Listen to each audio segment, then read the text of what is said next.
Oh. So you can explain. No, I did wonder. Hello, everybody. Hello. Yes, I did wonder with you all blacked out there, Keith. Had we caught you? Had we interrupted your weekend activities? Had you resumed your dogging pastime? What you up to? There's probably some going on here somewhere. You sat on the back of the notification that we're live. Rustle a bag of crisps. Yay. Yes, he's on a secret live. surveillance mission. He just can't tell us. If you strap on some night vision goggles, the game is up. Hello. Yeah, getting the face sort of moving, and the mouthing gear, the brain too fired up. A big grey hard drive, Kyle. It's starting to take a bit longer each and every time. I have to press sort of restart, overload of information, or you're just another member of the next Wayland Yutani crew, because obviously their brains don't function that well either. Could be the wrong kind of information. I must admit, I have been sort of all over the place with my viewing in the last week or two. Not just the stuff on the telly, but stuff on YouTube as well. Keeping track of the news cycle, because it's all going. At times like this, I'm going to have to observe the teachings of Patrick McGowan, I think, and hold this. I don't know that rule. I don't do that. Still tongue makes a happy life. No, it gets one high blood pressure, and one eventually blows up, and then bad things happen, and then people start to cry, and people get grumpy, and I'm in a wonderfully optimistic mood today. Well, the UK is turning into the village, basically, from John O'Groats. No, you could only hope to be the village at this point. But I have a happy thing, Dan. So a happy play. Well, happy thing. Well, it's time for my weekly Why Screen Factory sucks these days, and Arrow is awesome. So I picked up the Arrow video release of Lost in Space. Which, is awesome. I saw it without redoing it, but another just holy crap! This is amazing transfer, and this was really? This was Arrow telling Scream Factory, basically kind of giving them the finger, because last year Scream Factory put out the laziest release in history of Lost in Space, regular Blu-ray, priced like it was a 4K. Special features consist. So the Arrow release is actually worth it for just the artwork alone. It's awesome. Yeah, amazing transfer. It's got like tons of extras. I'm like, so what's the artwork? Like, what's it look like? Okay, so you know the robot. Mm-hmm. So it's like a really cool sort of animated graphical picture of the robot. I'm not very good at describing. I understand what you mean. Yeah, like his arms moving sort of thing. So Chris, you spent a week watching Matt LeBlanc in 4K. I'm shocked you're still coherent. Matt LeBlanc's okay. It was fine. This movie is so late 90s. It's hilarious. You got Lacey Chabert, who's doing. She sounds like a chipmunk high on helium throughout the whole thing, but she was like one of the people in Party of Five. That's all she does. Hallmark, yes. Hallmark movie. On Hallmark. Heather, yeah. what's name was Judy? Not Judy. Yes. Heather Graham. Heather Graham. Yeah. Like, she was playing young roles like 15 years later. Well, last I saw her, she's still. Yeah, but like you can't be playing 18-year-old roles in your 50s, right? Or how old? It's been like what? 30. Last I saw her, it was in that Austin Powers movie. No, she was on some TV show a couple of years ago. She was like 52, I think, at the time. She looked amazing. Wasn't she? Maybe she. Yeah. Yeah. That was like 2001. Yeah. But that's my recommendation. So Arrow video. Just look at this movie for what it is. It's on my guilty pleasure list. I don't care. It's so 1998. It's awesome. Even like the 1998 CG has some charm to it. And I was so impressed with this. Cobra was on sale, so I ended up getting that. I know Keith, I think he ordered that last week. Yeah, So, yeah. so yes. On the Lost in Space, great commentary by Stephen Hopkins on that. Yeah, I haven't even got. I watched the Um, movie last night. I'm getting the extras tonight. Platinum edition on DVD back in the day when it came out, because I've got a kind of guilty pleasure soft spot for the movie, even though it is dreadful in places, but it's got some. I mean, Gary Oldman. Gary Oldman is Dr. Smith. I mean, come on, that's Spiders. Cool. Yeah. Actually, even his creepy spider persona, that still holds up. The CGI is dreadful. Maybe not 1998, but the CG is laughable. But yeah, it'll be my recommendation for the week. Don't expect a work of brilliance, but you know what? It's 27 years old. I would consider I genuinely it a love that movie. I think it's just a role model for Lost in Space. Yep. And I've got a soft spot for it as well. It is tragic that Bill Murray didn't take the role that was clearly written for him. Right, the old Will Robinson, and it was clear, and the other one, Zachary Smith. Whatever his name was. Jonathan Harris. Yeah, you could always take the damn role. Who else is offering you anything? Really? Rabbi, if you drop him a message, you may be able to put him in the film in AI substitution. Well, that could happen. Actually, I had a little chat with Mega Geek. Right, yes. I after I saw him on your show on Thursday, right? I left a message to say he was right. Right, I'm a big fan of AI in that I see it as a creator and stuff I can do. Right, so I'm a big fan of it. So I was watching The Mission, the 1986 Hero. I was watching that on Friday. Yeah. By accident. I'll see how that happened, right? And I got kind of captivated by it. Everything is real, and it makes such a difference. It's just you can kid yourself as much as it makes such a difference, right? The Jeremy Irons climbs up a waterfall. It's essentially Jeremy Irons climbing up a waterfall, right? It's not. It is. They just do everything in camera, and it's all real. So, before we get too much farther into the show, here's my one big genre 4K buy of the week: Unapologetic. Yeah, I've been debating that. That's okay. We won't. The 4K is amazing on this. Come on, we need Olivia in 4K. Thank you, Kyle. Yeah, Gary, that was Kino Lorber, right? It is, and Chris. There are 4 full-length audio commentaries on this. The only way I would buy that if it came with a little bottle of lubes. Right, because that's what you need for that movie. Okay, I'm just gonna look. How dare you? Are you arguing me that Xanadu would be awesome if you had a bunch of lubes? Oh my god! Obviously, we are in Xanadu kind of in Britain at the moment as Keir Starmer shuffles his cabinet around. It's incredible. How can I have the shittest cabinet? Oh, wait a minute.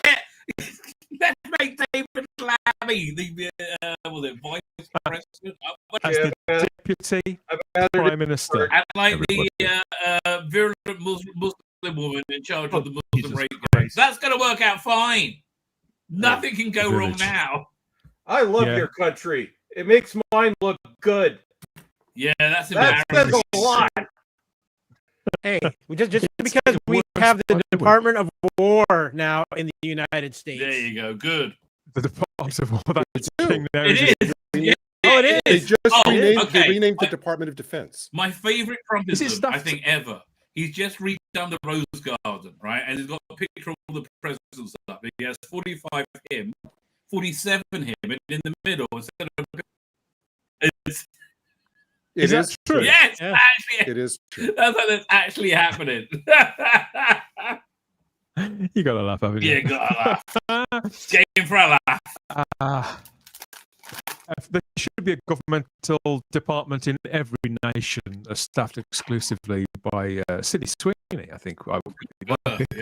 But until then, doing we'll have to I see how saw we she's get on. doing some new ad campaign. I can't remember what it was for. I was distracted by Well, the you'd be pleased commercial, to but know. damn, that's all I'll say. If that was true, Dan, if that happened, Dan, then the percentage of civil servants would go up about 60%. I'm happy to say we have a Sydney Sweeney update coming up as well. So yeah, is everybody buckled up and ready? We're going to have a laugh. We're going to chill out and geek out too, as ever, here at the Spacebook Live. Right after we've had a quick blast of this. It's Digital Daredevil. That's the way you say the name. Getting a motorcycle over obstacles is the way you play the game. If you want to be a player, you have to move the cycle just right. And if you don't play real careful, you'll see a flashing light. You can play at lower high speeds and even control the jump. And if you're really a good player, the cycle gets through without a bump. Batteries not included. Digital Daredevil, the digital motorcycle stunt game, is made by Tomy.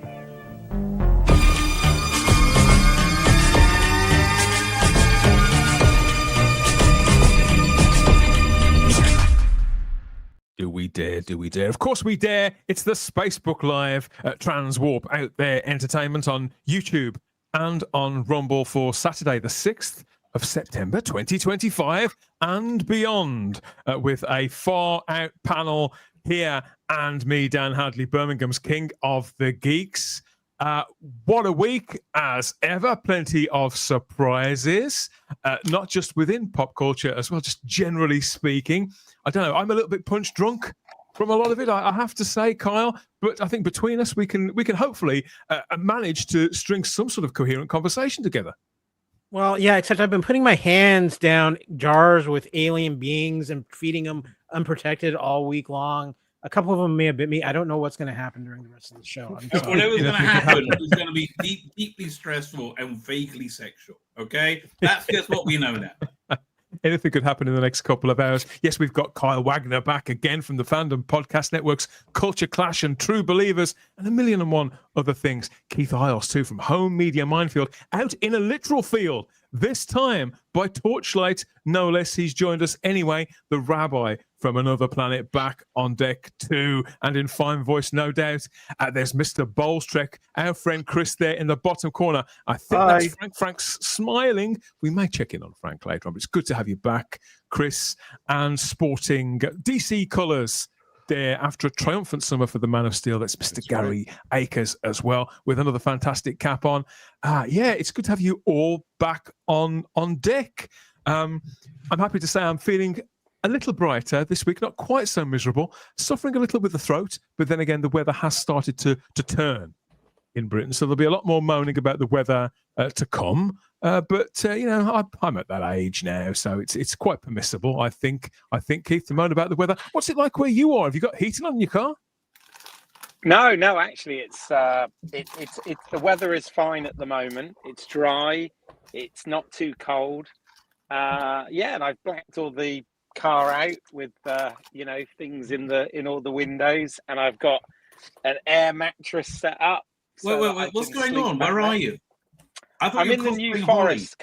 I'm car camping in the New Forest. Oh my god! I just wanted to give it a whirl. I just wanted to, because I've got an SUV vehicle, and I just sort of thought, I wonder whether I could try car camping. And I thought, you know what? I'm going to do it somewhere just for one night, just to see how it goes. And if I like it, I might do a bigger trip. But yes, and I'm, technology, I can still join the Spacebook tonight, so it's amazing. It's miraculous, isn't it? Absolutely miraculous. I'm lit by a lantern. Well, we've got lots of Keith-friendly topics to get into on this edition of the show as well, as luck would have it. And you can join in as well at regular junctions there on YouTube and Rumble. Growing a bit of an audience now on Rumble. That's good to see. But not many people are saying a great deal. So if you are over there on Rumble, chip in with the comments. What's the worst thing that could possibly happen? Some of this is bound to get your dander up. It certainly has. It certainly has ours over the last couple of weeks. But where will it all fit into the big picture? We'll find out. find out as things are going along. Yes, he's looking very pleased with himself, but will we be pleased with ourselves and with Noah Hawley when we look at the latest episode of Alien Earth later on in the show? Noah Hawley, is he doing a good job of keeping people happy? Maybe he is. Maybe he isn't. But I think someone who's doing a slightly better job could be Sydney Sweeney. We talked about her a little before we came in. I don't even like blondes, but even I think this woman's absolutely fantastic.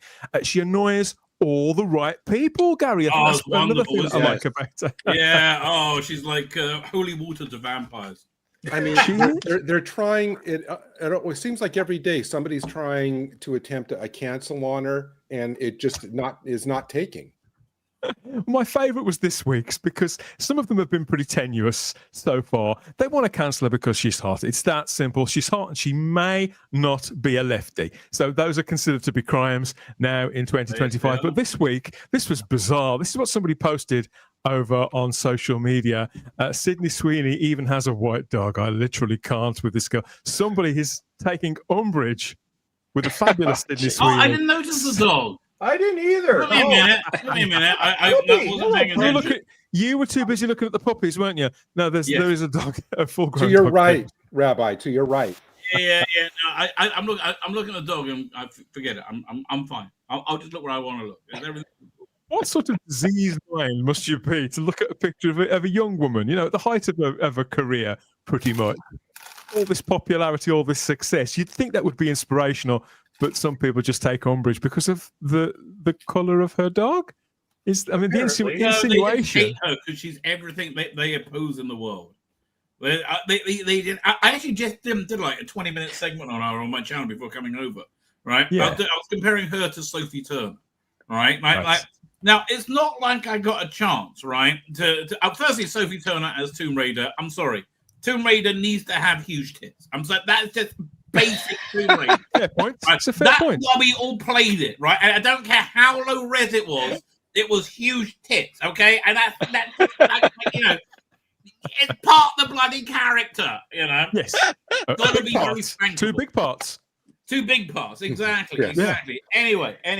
So I was saying, but it's not just that. Like comparing her to Sydney Sweeney, who is praise the good Lord, very blessed, like a young lady. Anyway, but I'm like, there's just I'm not in with a chance with either of them, but I feel there's a kind of a flirtiness, human vibe coming from Sydney Sweeney, and I'm like, I'm gonna be a UN ambassador for sexism vibe coming from Sophie Turner, right? I was like, there's an anti-Viagra vibe coming from Sophie Turner, right? I mean, and from Sydney Sweeney, I'm like, this is something I'd like to know a lot more and buy whatever she tells me. Whatever she tells me, I should buy it because it's just the right thing to do. Next, Rabbi is going to get low-rise jeans from American Apparel. Next, I already got them. They don't even fit me, but Sydney Sweeney told me to do it, so I'm just smell them. The truth of the matter is Sydney Sweeney has been at the premiere. This is what this is all about, really. So the bandwagon continues. This was her at the premiere for her new film, there, Christie, which is a biography about a female boxer that I think she made around a year ago, something like that. And, I like a sports biopic, so I could go for this. It's particularly if she spends a lot of time in some sort of sweaty vest. I think that could work very, very nicely, Keith. I'm a simple man. Simple pleasure. Definitely. I can fill you in on a little bit on this, a little more information.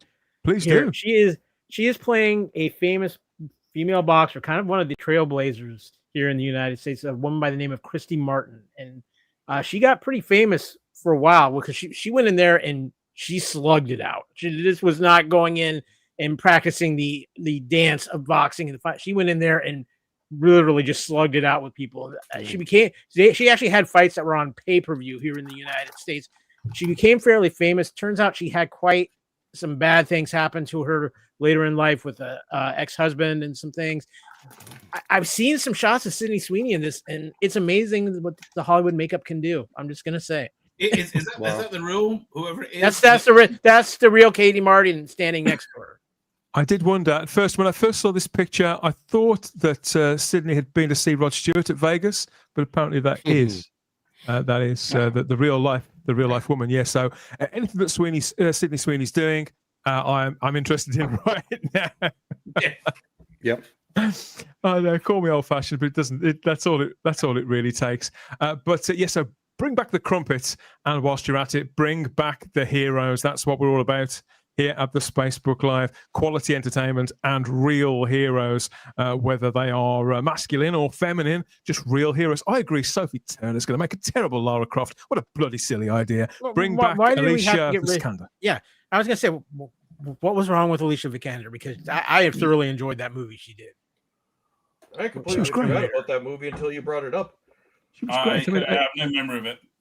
Again, she wasn't very blessed in the jugs department, Rabbi, but she's a great actress. Did the running around really, really well, and she had that kind of. Neither is what's her name, the chick from Downton Abbey, the second hot chick, not the first hot chick, right? The one who married the Jewish guy, right? Yeah. Right. So she went on to play Pamela Anderson in the and I know. Listen, it is very, very hot, but the excellent Pam and Tommy, right? It is way better than it deserves to be. It's really good. It's on Disney Plus, I think, if you have it, or Hulu in America. It's but she plays Pam Anderson clearly, but with huge prosthetic tits, right? Which I was really looks 100% real, right? But she oh man, she did an incredible job with that role, right? I mean, again. This is a show with like a giant CGI animated penis that talks back to what's his name? Tommy, right? Yeah, Tommy Lee. Played by Sebastian Stan. There's a bit where like his penis is like talking to him, right?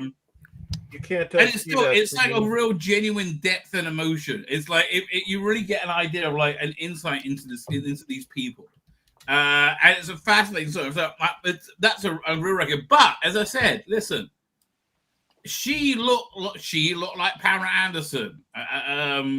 Sophie Turner, and again, that's another guy. Like again, I've never met her, but I feel a human vibe coming off her. Right? Again, I'm not saying she's inviting me for a grope. That's not happening. But I just feel I could have a laugh with her.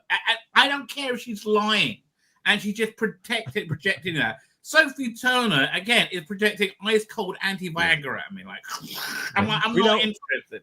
We know a fake when we see one, don't we? That's the truth of the matter. It's going to take a lot more to get past us than that. Let's know what you think. Sophie Turner as the new Lara Croft. Are you buying that? Or could that be entertainment that's bound to be only loosely speaking entertainment and may even be bad for all of our healths?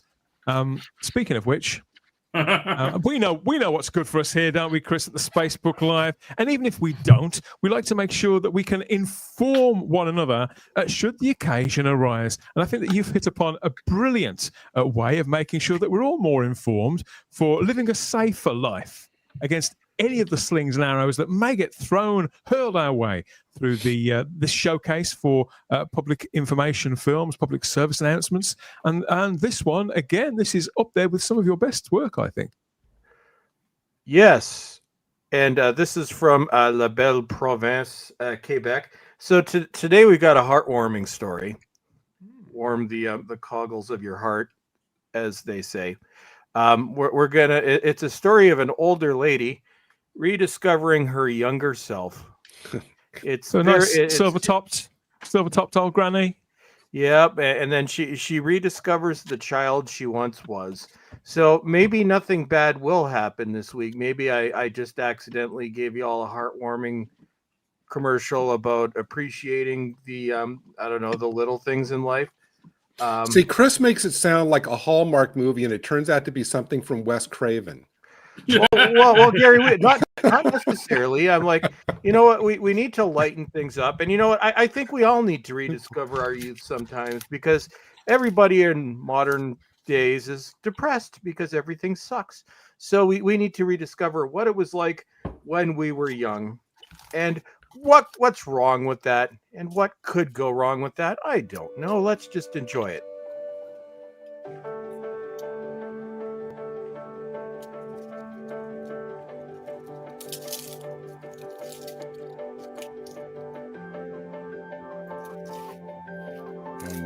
Oh no. Oh no.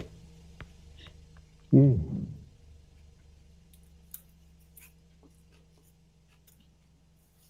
Ah.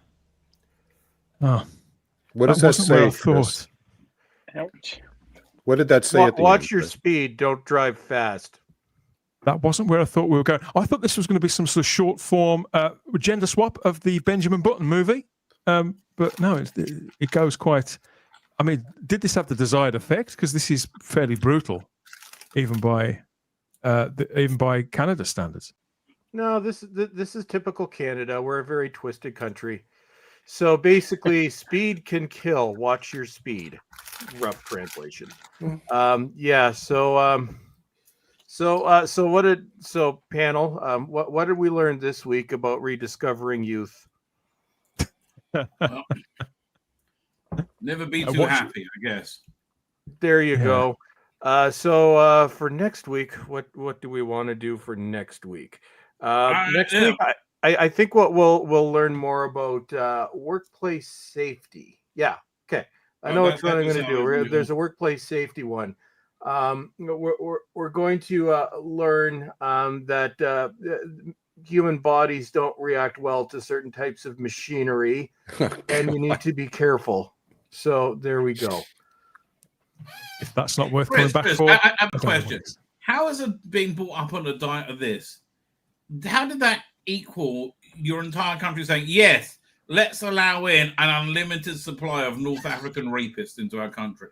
Right? How did one go to the other? My country's just messed up. We're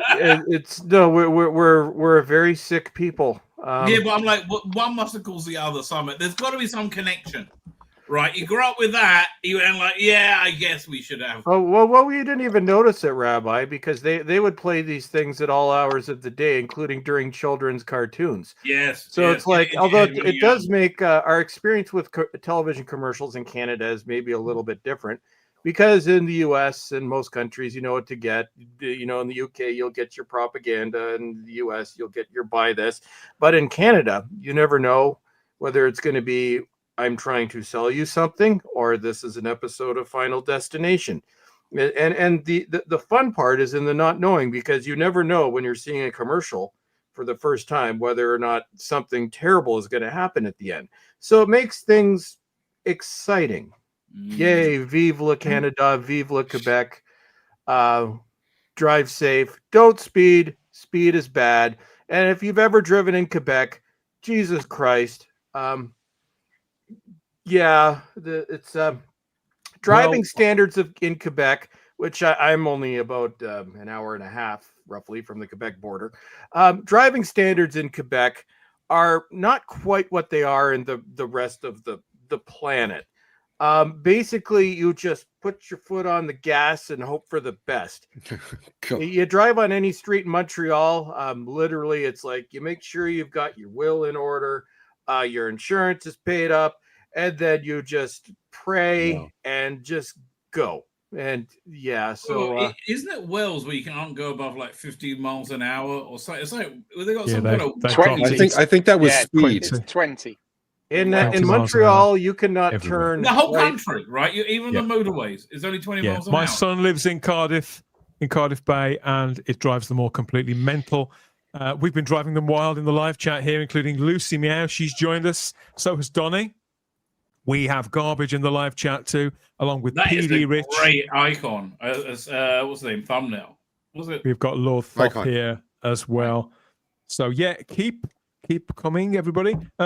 Darren Bradley's joined us. I still have that stunt bike game. So that was the Daredevil one that we looked at in the intro, wasn't it? It was released and endorsed under the stunt rider Eddie Kidd. Was it really? I don't know. I mean, I loved Eddie Kidd. He did a display ride at the local stadium in our town way back then, because obviously he was injured, wasn't he, like 30 years ago.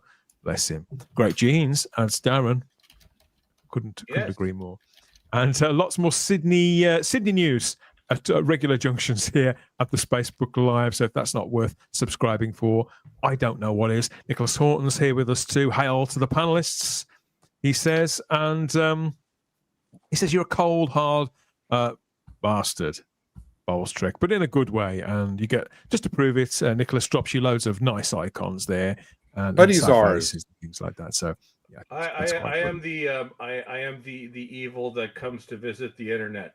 I discovered this recently. There was occasionally I Google my name just to see what funny things are written about me. And in that certain British show that we don't discuss, they had like the list of types of reviewers, and it's the usual ones. And then they had a category for just pure evil, and it was a picture of my logo. So I'm evil. I'm a bad man. And at least you're noted for something. Here at the Spacebook Live, we're noted for bringing you concentrated regular live streams here about all of pop culture, movies, TV, and basically anything that you can geek out about. We sit here and ramble on between us about incessantly week after week, including James Bond, classic movies, and physical media too. We won't be on the favourites list of anyone at Scream or Shout Factory, I suspect. But if you're a discerning buyer of all physical media, you could do a lot worse than. Well, Dan, I must clarify that. Yes. Scream and Shout Factory. We're asking you to do better. You used to be awesome. You're like the kid in high school. You enter grade 9 and you work really hard. You're awesome. You're winning all the awards. Grade 10, yeah, you still coast. But then comes like your senior year, and you've discovered the pot. And then you take the pot, and then everything just goes to hell. And then you just stop trying, and then you become rude and belligerent to your friends, and you start blocking them for asking questions about your questionable business strategies at present. So Scream/Shout Factory, we don't hate you. We're just doing this for love. We're just saying, get off the pot, get your act together, and stop sucking. All you have to do, get off the drugs, get off the pot. The pot is not your friend. Don't drink the beer. You need to go to the rehab, and then as soon as you go to the rehab, then we'll like you again. But just stop doing the stupid things you're doing. Well, I have to tell you that I have a neighbor of mine who's a big anime fan, who's very excited about Shout Factories or Scream Factories, one of those two. YouTube channel. They're putting out a new anime series directly onto their YouTube channel for free. Freedom Riders, maybe? I don't know. But he was very excited about it. So, look, that's an audience. That's probably the audience they're servicing. Because they're screwing you guys over. They put a smile on someone's face. Okay, let's get started with the rest of the show. In that picture. We'll have more comments as well, please, everyone.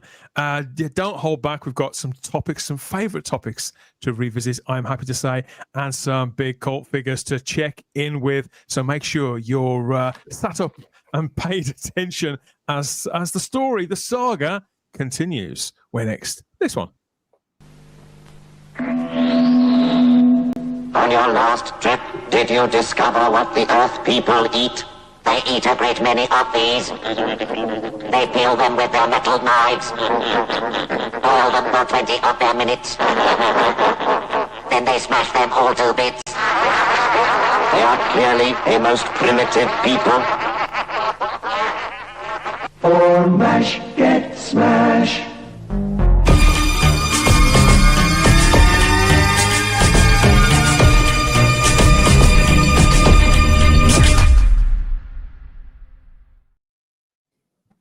Yes, so it's all about the superheroes, strangely, and specifically those under the DC Studios banner at the moment, whilst Marvel are definitely still licking their wounds from another lackluster year.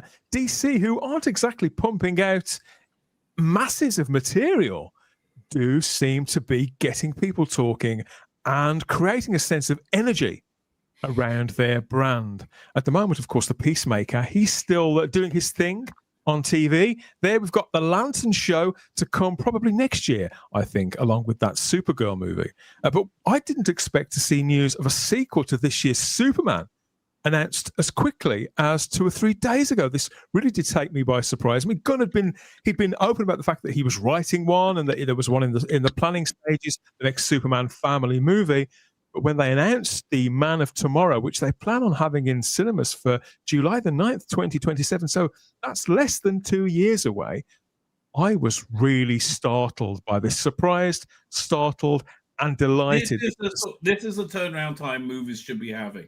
Like populist movies should be made in this amount of time. I agree. And they should be an hour and a half long, and they should be entertaining, and people go to see them should be able to switch off from their job, everyday work, whatever it is, and just have fun, right? Which I'm sure this is what this is going to be. Do you think we'd forgotten, Rabbi, that kind of momentum? Because there used to be a Bond film every 2.5 Yeah, years. and we were better for it, frankly. Yep. You know, if you look at like a season of TNG, I was just doing this the other day, right? Because they are on a sausage factory of just having to churn out 26 episodes a year, which is a lot of work, right? But they got so much gold for that, I think, because they avoided navel gazing, right? But like I was looking at season 3, like good 3/4 of those episodes I'll go back to again and watch. I would never go back to Strange New Worlds, right? And even the episodes that aren't excruciating, right? I would never go back to maybe the first season, right? But not. But again, it's just because it's why 2000 AD was great. Pulp Entertainment has the ability to be genuinely a high art because you don't have time to consider it. You just got to get the bloody thing out. Right, and I think this is why I think this is a good idea. Obviously, establishing Superman as a pop culture force once again, rather than just somebody who could sell underpants or Happy Meals now and again, was crucial, wasn't it, Kyle? You know, he's not just an American icon; he's a global standard in many respects. The superhero, still, that's despite the success of the Marvel movies and everything else over the last 15 to 20 years. DC quite rightly knew if they didn't get Superman right, they didn't stand a cat in hell's chance of establishing anything on the cinema. And it seems to have worked, doesn't it? Superman is the most recognizable comic book character of all time. He is transcendent above everybody else, including Batman and Wonder Woman, because for so long he was the hero of the United States, and they made him the hero of the world. He was the Boy Scout. He was everything we idealized. And for anybody who says they're shocked that this movie is coming out so fast, don't be. This is striking while the iron is hot. Everybody is talking about Superman. They are not going to repeat their same mistakes of the past. James Gunn has learned enough from Kevin Feige and his experiences with Marvel and Disney to realize, wait a minute, I have something here. People are asking for it. I need to deliver this while people are asking for it because we are too much of a society, out of sight, out of mind these days. We've got to stay on top of it. And I don't see any reason why not. Superman was one of the most fun experiences I had at the theater this summer, just as far as a movie-going experience was. You've got this great cast that has incredible chemistry. David Corn's sweat is just going to get bigger and bigger as this goes along. And capitalize on this, really use the biggest icon in comic books and superheroes to establish DC Studios as what it should be. Don't worry about, we need to fit this in this time frame. Don't make the mistake Marvel did, where it's all about how do these things connect and how do these things, what's the bigger story that they're all intertwined. Just get good stories out and people will come. So what? You have to push back. Although I think seeing Lex Luthor in this battle suit, which we all grew up with, will be fantastic. Right? As long as I get this and Brainiac, I'm good. Oh, Brainiac they've rumored as well. Which Brainiac would you like? I think you have to go with a more traditional Brainiac, considering what they've already set up in this new film. I really think that you put Brainiac behind the message from his parents and the altering of it and things like that. Yep. That's what I had suspected too. Yeah, idea. Yeah, for Brainiac, what I want the 60s Kurt Swan Brainiac, That's but the in green one, right? in the 80s skull ship with the dangling tentacles for the ship. That's what I want. Perfect compromise. Completely agree. The wilder, the more primary coloured, the more extravagant and bold the ideas, the better. I mean, I kind of like the fact that they announced this on social media. I mean, I know some of us roll our eyes at this stuff, but these brand new illustrations, this one by Jim Lee here, that James Gunn led with when he made the announcement, and quickly followed by David Corenswet himself with a further picture there of Superman and Lex Luthor sort of back to back in another version of that iconic battle armor. And there was a third that was tweeted out, posted up, I should say, by Nicholas Holtz there, where his character Lex Luthor is taking one to the mush there in yet another slight variation by different artists. Dan, I just want to know where's my Supermobile with the metal fists? That's what I need. They've got to do it. Do it. Anything from the comics they want to bring in, Kyle. I'm all for it. I don't care how ridiculous it gets. Bring it on, I say. Absolutely, bring it on.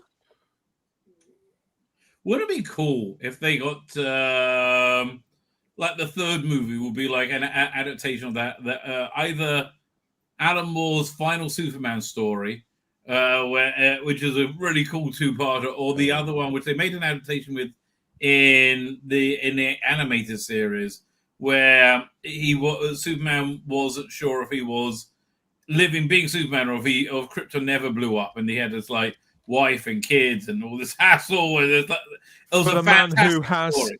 For the man who has everything, I think that was what it was called. And the other, the other one Rabbi was referring to was called "Whatever Happened to the Man of Tomorrow." Another classic. Changed my my reading habits completely. Superman did. I think I'd just gone into comics a year or two, like getting into American comics about 18 months when all of that kicked in.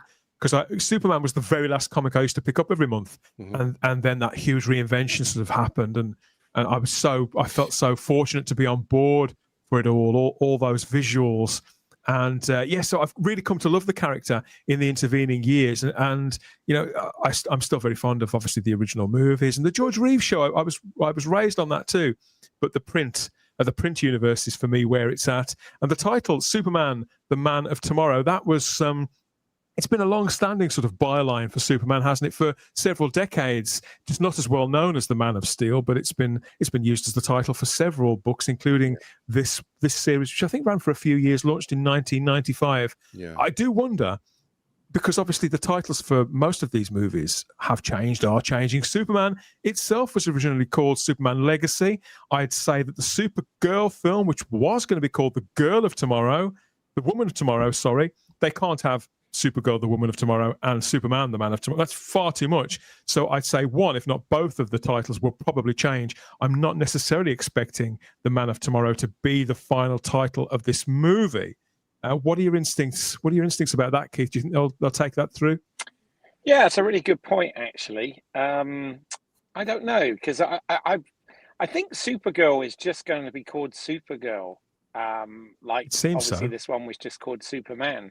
But yeah, it is interesting that James Gunn, he's been sort of quite flexible with his plans, because there's been a lot of talk on a lot of the channels like this that review stuff, that apparently he's given away in an interview that it's possible that the Matt Reeves Batman might actually get rolled into the DC universe as well, and he's very on the fence. So sad. He's denied that implicitly. Of course, the Batman has they've finished the script, and apparently they intend on starting filming in the new year, don't they? But James Gunn himself has denied that time after time after time. But it does seem to be persisting as a rumor. The rumor I keep hearing is they're going to call it an Elseworlds. They're actually Elseworlds on it. Okay, that's what he originally said. I think the only reason, obviously everything's speculative, but I think the only reason that rumor started was because they've started production on Clayface, which was written by Mike Flanagan, I believe, and they've started production on that. And apparently the Gotham that they've got looks very similar to the Matt Reeves Gotham from the Batman and the Penguin series. So this is what's led to that speculation, I think. But again, it's nobody knows. He's very tight-lipped about all this stuff. So Clayface filming in Liverpool right now. They need to be careful, though. They need to be careful, though, not to repeat Marvel/Sony's mistake, where they tried to make a whole series of Spider-Man villain movies without Spider-Man and make that a thing. And that would have worked if they were good. Burned. They have to be careful with that. Well, like the other big rumor, because they were watchable, right? It could have worked. They were dull as ditch water. They were bad films at the end of the day. I don't think the idea was bad. The concept. Yeah, Kyle. The other rumor about this Clayface film is that we might get the introduction of Black Canary in this Clayface film. Oh, really? Yeah, that has been a rumor. There we go. Oh, she'd be she's brilliant. got to make up from Adam Webb. Yeah, Sydney Sweeney in a would be traditional, amazing. And in the Black original Black Canary outfit, none of the lame replacement costumes. No. It has to be. the whole thing. Yes. Yes, absolutely. But you know, No, Dan, one thing before we get measures. too far off it, that Man of Tomorrow cover that you had up a couple minutes ago, the one thing that really made me nostalgic with that cover is the triangle numbering, because that was like such a great thing in the 90s, because there were like 4 Superman titles: Superman Action, the Superman, and then there was one other I can't forget.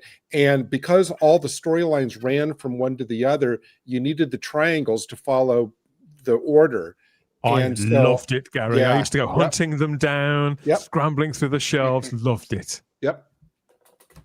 I think so- I think with the movies, the important thing is that you know, it's all very well for things to be interconnected. You know, there's nothing wrong with that. You know, we all like that as geeks, but at the same time, they have to work on their own.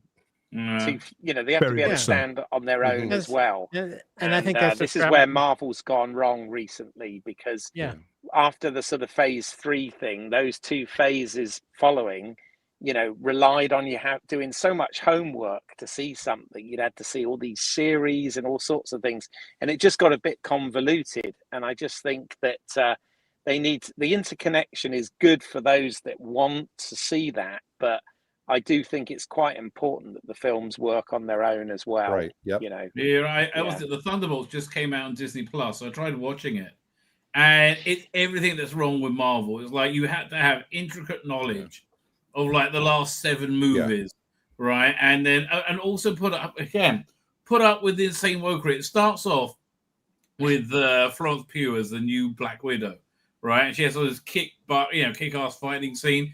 And it's not convincing at all. And I realized, you got to be hot to pull that off, right? And she's not unattractive, right? But she's not Scarlett Johansson, like. And then the same week they had a something similar on Peacemaker, where you had like this woman, had a kick-ass fighting scene, right? And that really worked. Why? Because she was insanely hot. It was Jennifer Holland, James Gunn's wife or girlfriend. I'm not sure. James Gunn's married wife.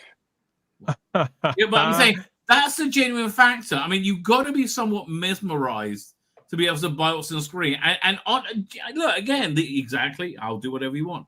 Yeah, you've got to be kind of mesmerized to buy, the silliness of it. And Florence Pugh, again, but she's like, what your girlfriend will look like. She's not like, your girlfriend's not going to look like, what's her name from Transformers? Megan Fox. Megan Fox, yeah. That's just not going to happen. Florence Pugh is doable, right? I mean, he'd do better probably. God bless her. God. I mean, Cancelled. But I'm just we reality. We do have Then some bad news. That'll be a no from me, quite frankly. We do Even have when some you press, bad like, news. Barbarella. We do have some bad news, though, guys. I mean, I'm stoked about the Superman sequel coming this quickly. I would imagine that he's probably been working on that script for quite a time. I'm expecting this to be, if you didn't like the first one, you're probably not going to like this one. It is what it is. But I'm bang up for it, and I'm really happy to see this stuff seemingly to be successful in a very kind of measured and sensible way. But I was kind of hoping for Alan Rickson to be cast as Batman, the star of Reacher, of course, one of my favorite TV shows over there on Amazon. I think this actor would be an incredible Batman, and so different from the Batman that we've had before. So I was kind of holding out hope for that. It seems too that he had a connection of sorts with James Gunn. They were communicating through social media, acknowledging one another and all that kind of thing. But Alan Rickson, sorry, I can never pronounce that, himself has announced in recent days that it's a no, basically. He doesn't believe he's going to be Batman. He's had a meeting with James Gunn, and this is what he's come away with. This is the quote. He says, well, it's not a rumor that James Gunn is a fan. He said it himself. And am I a fan of James Gunn? Absolutely. I don't want to mislead people. Words have been exchanged about Batman, but I strongly don't think that Batman is in my future. I do think there is something in my future with DC, and I would like that to remain true. So I'm not going to say anything to screw this up. Yes. So a meeting has clearly taken place, hasn't it? An understanding has been arrived at in the same way that Gunn has with Jason Momoa. I'm thinking, Kyle, because that was something that was bubbling for a long time between those two long-term friends. Oh yeah, that was Momoa was always going to have a role and Momoa. Yes, he was Aquaman, but he always wanted to be Lobo. He's always wanted to be Lobo. But as far as Alan Richardson is concerned, people have always been on him for the Batman bandwagon. I would love to see him as Deathstroke. Ooh. Oh, very good. Very good. Yes. Actually, I would like to see the Deathstroke movie from the Snyderverse we never got. Right, that looked like I really like that guy as Deathstroke. Yeah, well, no, Kyle, I'd have had Ben Affleck and Joe, whatever his name is, yeah, in that Batman versus Deathstroke film over that Robert Pattinson's nonsense we got, Gary. Yeah, that's a great. I hadn't thought of that before, Kyle, but that's a great suggestion. With me, I mean, in my opinion, as far as Batman goes, I'm not going to say anybody can fill out the suit, but depending on how you design the suit, it's not so much can they play Batman, it's can they play Bruce Wayne. Because the suit kind of does a lot of the acting for you when they're in the Batman mode, but it's can they handle that kind of dual thing, and which is why I loved Affleck. I thought he was a great Bruce Wayne. Was the best he was, and so for me, like I can't really offhand picture Alan Richardson doing a great Bruce Wayne. He'll fill out the suit, terrific. But I can't see him as Bruce Wayne. What's his name from Superman wants to do it? Superman and Lois? Tyler Hoechlin. Yeah. So he was saying, I mean, he's probably not, but like, that'll be an interesting choice. So if Alan Richardson isn't going to be the Batman, but he is going to be in the DC universe, who could he play? I hadn't thought of Deathstroke. I think that is a fantastic idea. I mean, to see that guy coming tooled up and covered in chainmail, the last thing I want to see is Bane in the cinema. I had Alan Richardson down for another role. I think he'd be amazing as Captain Atom, another character from that era of the Justice League, which James Gunn does seem to be very interested in kind of recapturing the Booster Gold, Blue Beetle kind of era. Metamorpho was obviously already been in Superman. So I think he'd be a dead ringer for Captain Atom. But I must admit, I'm slightly more sold on Deathstroke now. That picture showed up. That was Justice League Europe, which was kind of the spin-off of Justice League. And I lived and breathed those groups. That was just such a great time. As I've said before, as long as James Gunn at some point provides us with the one panel from that Justice League era, then I'm good. I mean, and then we can just have the actress who's playing Black Canary just have one line through the rest of that movie. I can't believe I missed it. That's right. I missed it. one punch. Yeah. Oh, right. So sadly, yes, Alan Richardson is not going to be the Batman. Whoever he ends up playing, it'll be his third DC role after playing Aquaman in Smallville and then Hawk in the Titans show, which I really like. Titans is very underrated. People who haven't visited Titans need to go watch Titans. Well, people were really mad at it because it was like super adult, right? Bruce Wayne was like, not Bruce Wayne, Dick Grayson was like swearing and stuff. And I was like, well, this is just a different thing. Interpreting. I was fine. Who played Dove in this? Because she was gorgeous. What's her name? She's got a really Derek Jeter. Unusual name. Yeah, beautiful woman. I can't quite remember her name now. But yeah, I thought she was fantastic as well. I love the whole thing, to tell you the truth. As for whether is there going to be room in Man of Tomorrow for characters like Peacemaker, for example? Dan, I need to interrupt you. Minka Kelly played Dove. Minka Kelly played Dove. Oh yeah, that's it. We know that Hawk Girl is going to be reappearing in the Superman sequel because the actress who plays her has also taken to her social medias to pretty much admit so. So Yeah, it's not going to be just her, is it? Hopefully, they're going to bring some more great characters that have never been on screen before in for that Superman sequel, and just bring us more of the same. And I will be happy, and I'm quite happy to wait if they're going to get the Batman casting right. I'm happy to wait that little bit longer, and it doesn't have to be an actor that I like or have liked in other things. Show me someone I would never have expected, and let them be the best Batman that I never saw. Go with the total unknown. Give me a total unknown as Batman. Yeah, that would work. Do something new, like Court of Owls, something like that.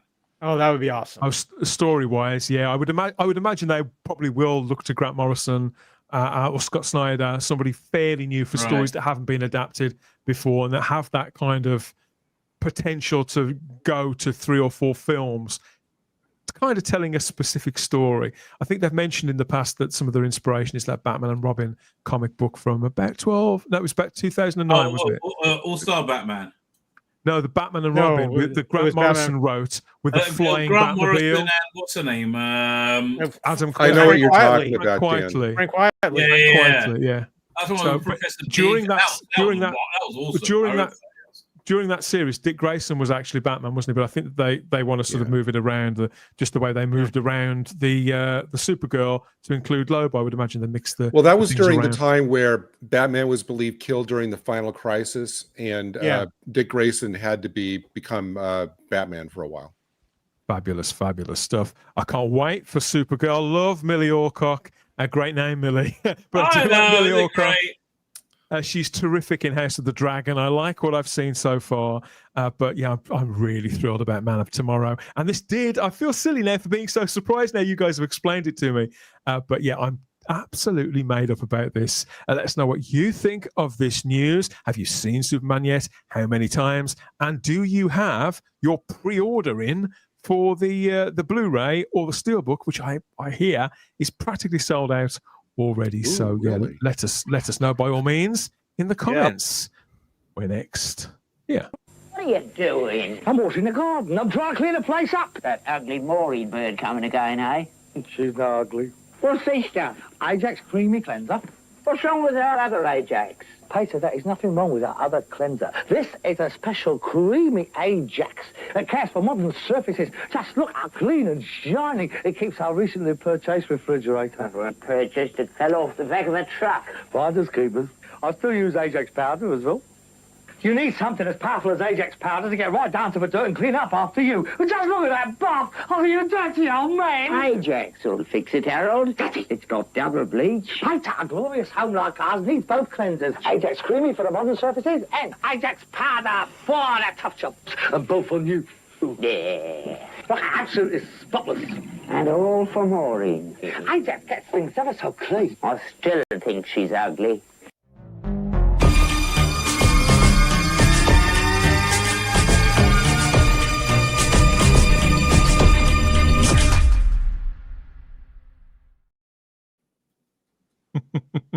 It's looking spotless here in the banquette here at the Little Chef on board the USS Spacebook. I'm happy to say maybe Albert and Harold have gone at it with the Ajax.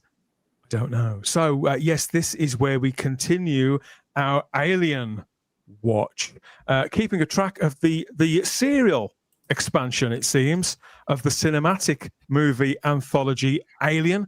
It's continued this week from FX and Hulu, still under producer, director and writer Noah Hawley. This obviously takes place 2 whole years before the events of that original Alien film.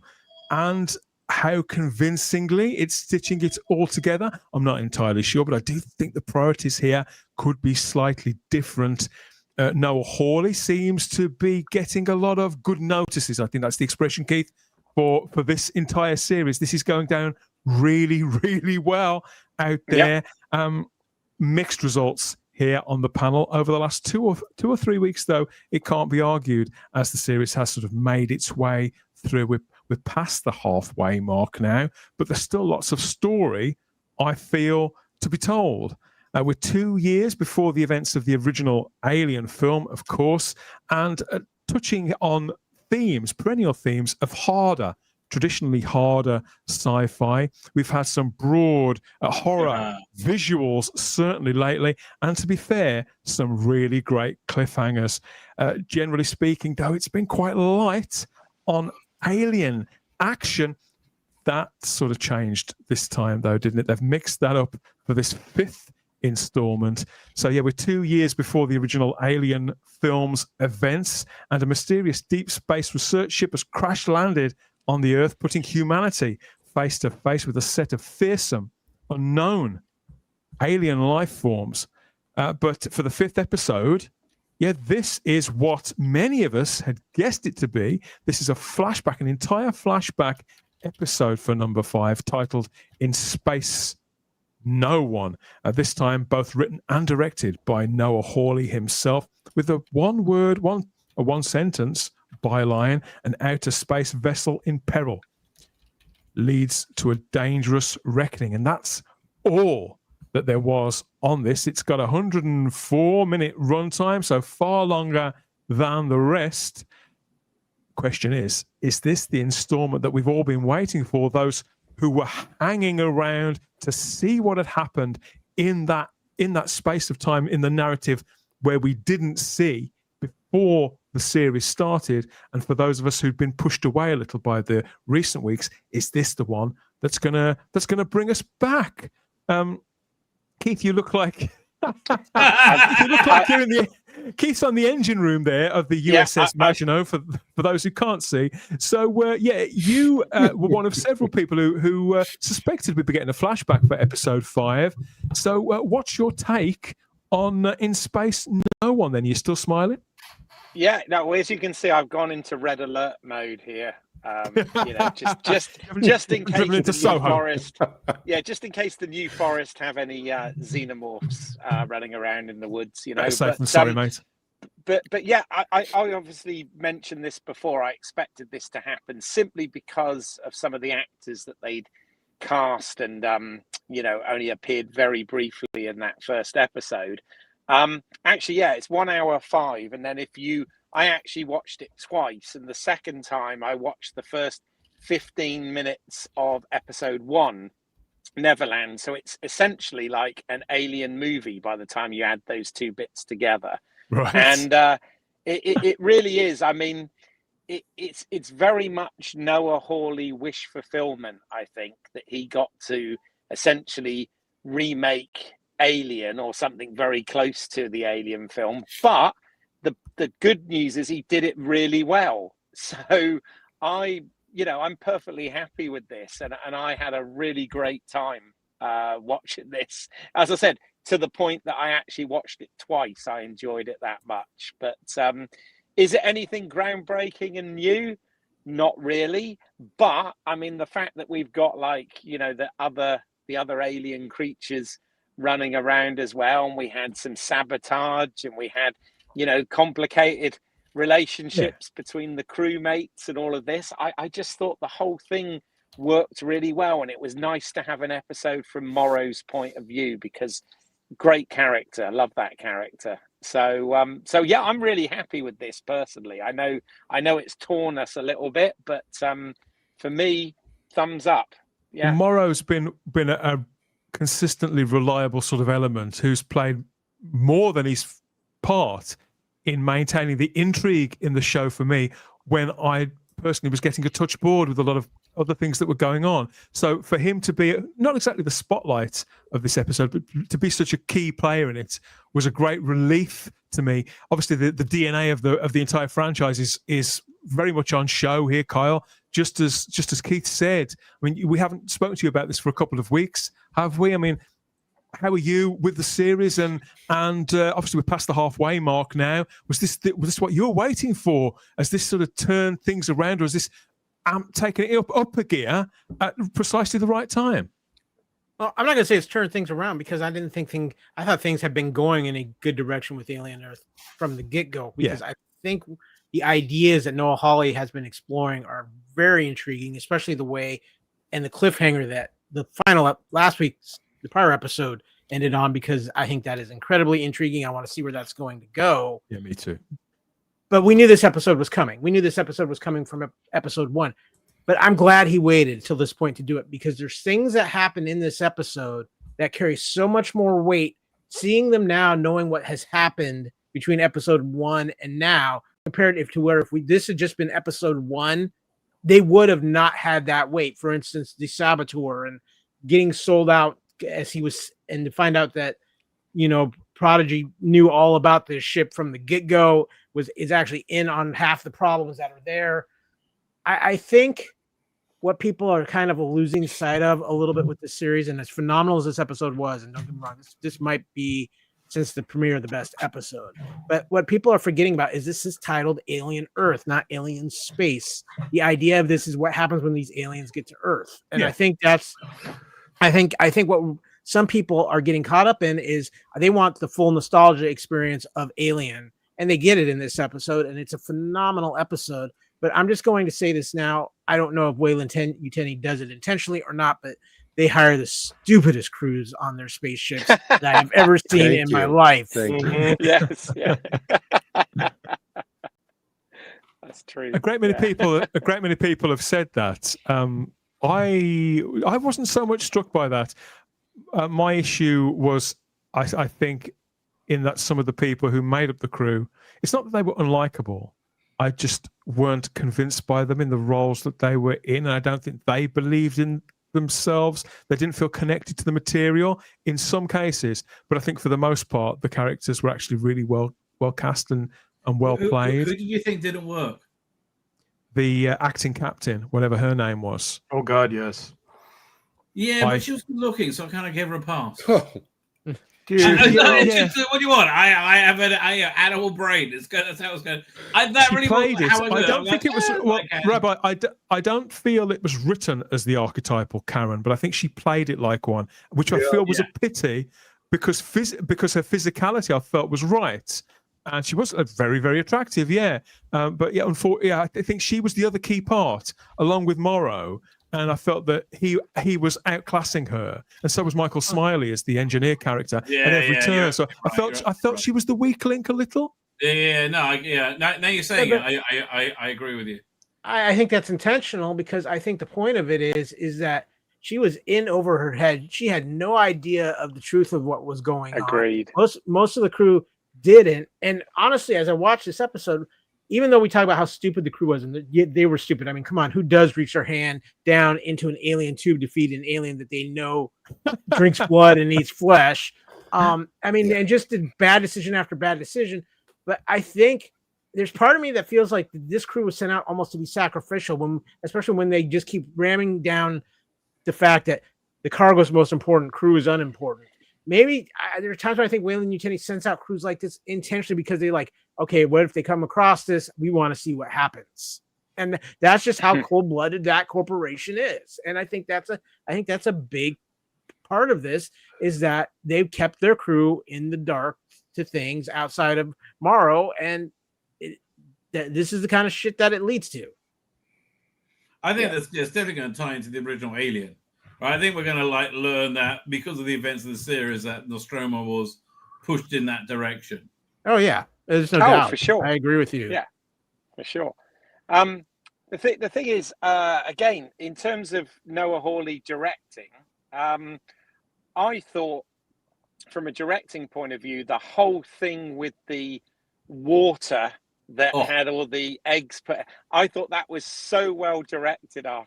Oh man, I was that whole scene around the dinner table where, you know, she picks it up and she's just about to drink, and somebody kind of knocks her and moves her across in the seat, and then, you know, that whole bit was so nicely put together. I was really on the edge of my seat. I've been unhappy. I've been increasingly disenfranchised by this in recent weeks. But the big element that was back in play for me with episode 5 was suspense. And it was broad suspense, kind of like jump scares and imposing figures, that kind of thing. But Keith, in the way that you describe as well, in a very amusing way. Oh, are they going to... It was like that. You're waiting to see who's going to take a sip of the flask. Yeah, the ticking beautifully bomb. done. It was so well done. I really enjoyed that. And I'm liking the show in general. One of the things I'm really loving obviously he's tackling a lot of questions in the main story with regards to the the hybrids and the synthetics and the cyborgs and what it means to be human and all of this. Yeah. But what I really loved about this episode and what it tackled is that sort of question about the fact that, okay, in order to do space travel, they go into suspended animation, and certainly in the case of this mission, 65 years. And it's just, the implication when Morrow gets the thing that 13 years into his trip, his daughter had died, and he still had 53 years to go and all of that sort of thing. And I just think that it's a really interesting topic and that they're playing And with Keith, there. And it was I written. like that. It was written and played so delicately. It wasn't saccharine in any way. It left it there to play on our minds. As you can tell, I'm far happier this week. I'm smiling. I don't feel like I've had an hour of my life ripped from me under false pretenses. I had a good time with this. Yeah, it was fantastic. I really like the fact that they're dealing with that sort of thing. And I mean, obviously, of course, in the director's cut special edition of Aliens, we did get a bit of that because Ripley had been in the cryosleep for 57 years, but because she drifted and stuff. So dealt with the fact that her daughter had died of old age and all of this sort of thing. But in this case, they go on the mission knowing well that this is going to be how long their mission is. Like Michael Smiley's character says about his wife was 30 years old when he left, and when she gets back it's going to be like his grandmother and all of it. And I just find that whole thing fascinating. Why, it's the question, why would these people do this? For money. They talk about shares and profit and all of this sort of thing, but you're leaving your life behind for a huge amount of years. I mean, the Nostromo was only supposed to be a 9-month mission or something like that. But this is supposed to be a 65-year mission. And I just find that fascinating. I also find it fascinating just how stupid the apprentice to Michael Smiley was. I was like, really? He's the Private Pike from Dad's Army of this crew, isn't he? There were times I felt where it was starting to get a little bit bogged down and a little slow again. But because the characterization was a lot more studied, it felt a lot more. It felt a lot more tangible. I think I talked about this before, but obviously the need to survive, the want not to have your pay slashed by the acting captain because you've spoken out of turn. These are things that everybody can relate to. So I found this just a lot easier a ride, generally speaking. How about you, Chris? Because you weren't a happy camper either last week. Have you caught this week? And what's your take? Yeah, I watched it this morning. I'll say, we did get our third Alien episode, 5 episodes into an 8-episode series. So yay for that. I'd say was one of the better episodes, although I couldn't stand acting Captain Karen and half the crew. I was thinking about this series and what people were expecting. And I think what we were expecting was, what we wanted since like 1993. Aliens versus Earth, or an alien invasion on Earth. I guess in some ways this is what's happening. But I will compare this, and I came up with this morning while I was watching it, but I'm going to compare this to a movie that was otherwise good, but advertised largely under false pretenses. Anybody remember End of Days, 1999, Arnold Schwarzenegger? Yeah, I love that. Oh, yeah. Great. Actually, I love the film, but it was not received well at the time because of the way it was marketed. It was marketed as this movie where basically the apocalypse happens on screen, and this is what we're all expecting. 1999, Arnold Schwarzenegger. This was sort of after he'd gotten back into his game after being away for a few years. And what we got was a good movie, but it wasn't what had been advertised. It was basically Arnold having arguments with Satan. Good movie, but a lot of people were not happy when they saw it because it wasn't necessarily as advertised. I think that's a problem with what we're seeing with this Alien series, where I think by calling it Alien Earth, we think we're going to get the Alien series that we've been wanting to see for 3+ decades, whereas like Alien Carnage on Earth, maybe that will happen near the end. But it's more what I was worried this show might turn into, which is a slow-paced conspiracy story. Very uneven. The first two episodes were great. I was bored to tears with the third and fourth. This one, we actually did get an alien movie. This is Aliens in Space. I think this is where we all knew this was going to go. We were going to get the backstory as to what happens before the ship nosedives into Earth. But at the same time, it's still kind of uneven, and the whole plot line, given that you have to have this sort of backstory sequel episode, the whole plot line, which I'm getting more bored with by the week, I guess, was sidelined. Thank God we didn't have to learn more about the whole side story of the synth things, other than them bringing up. We had the chest burst. That was fun.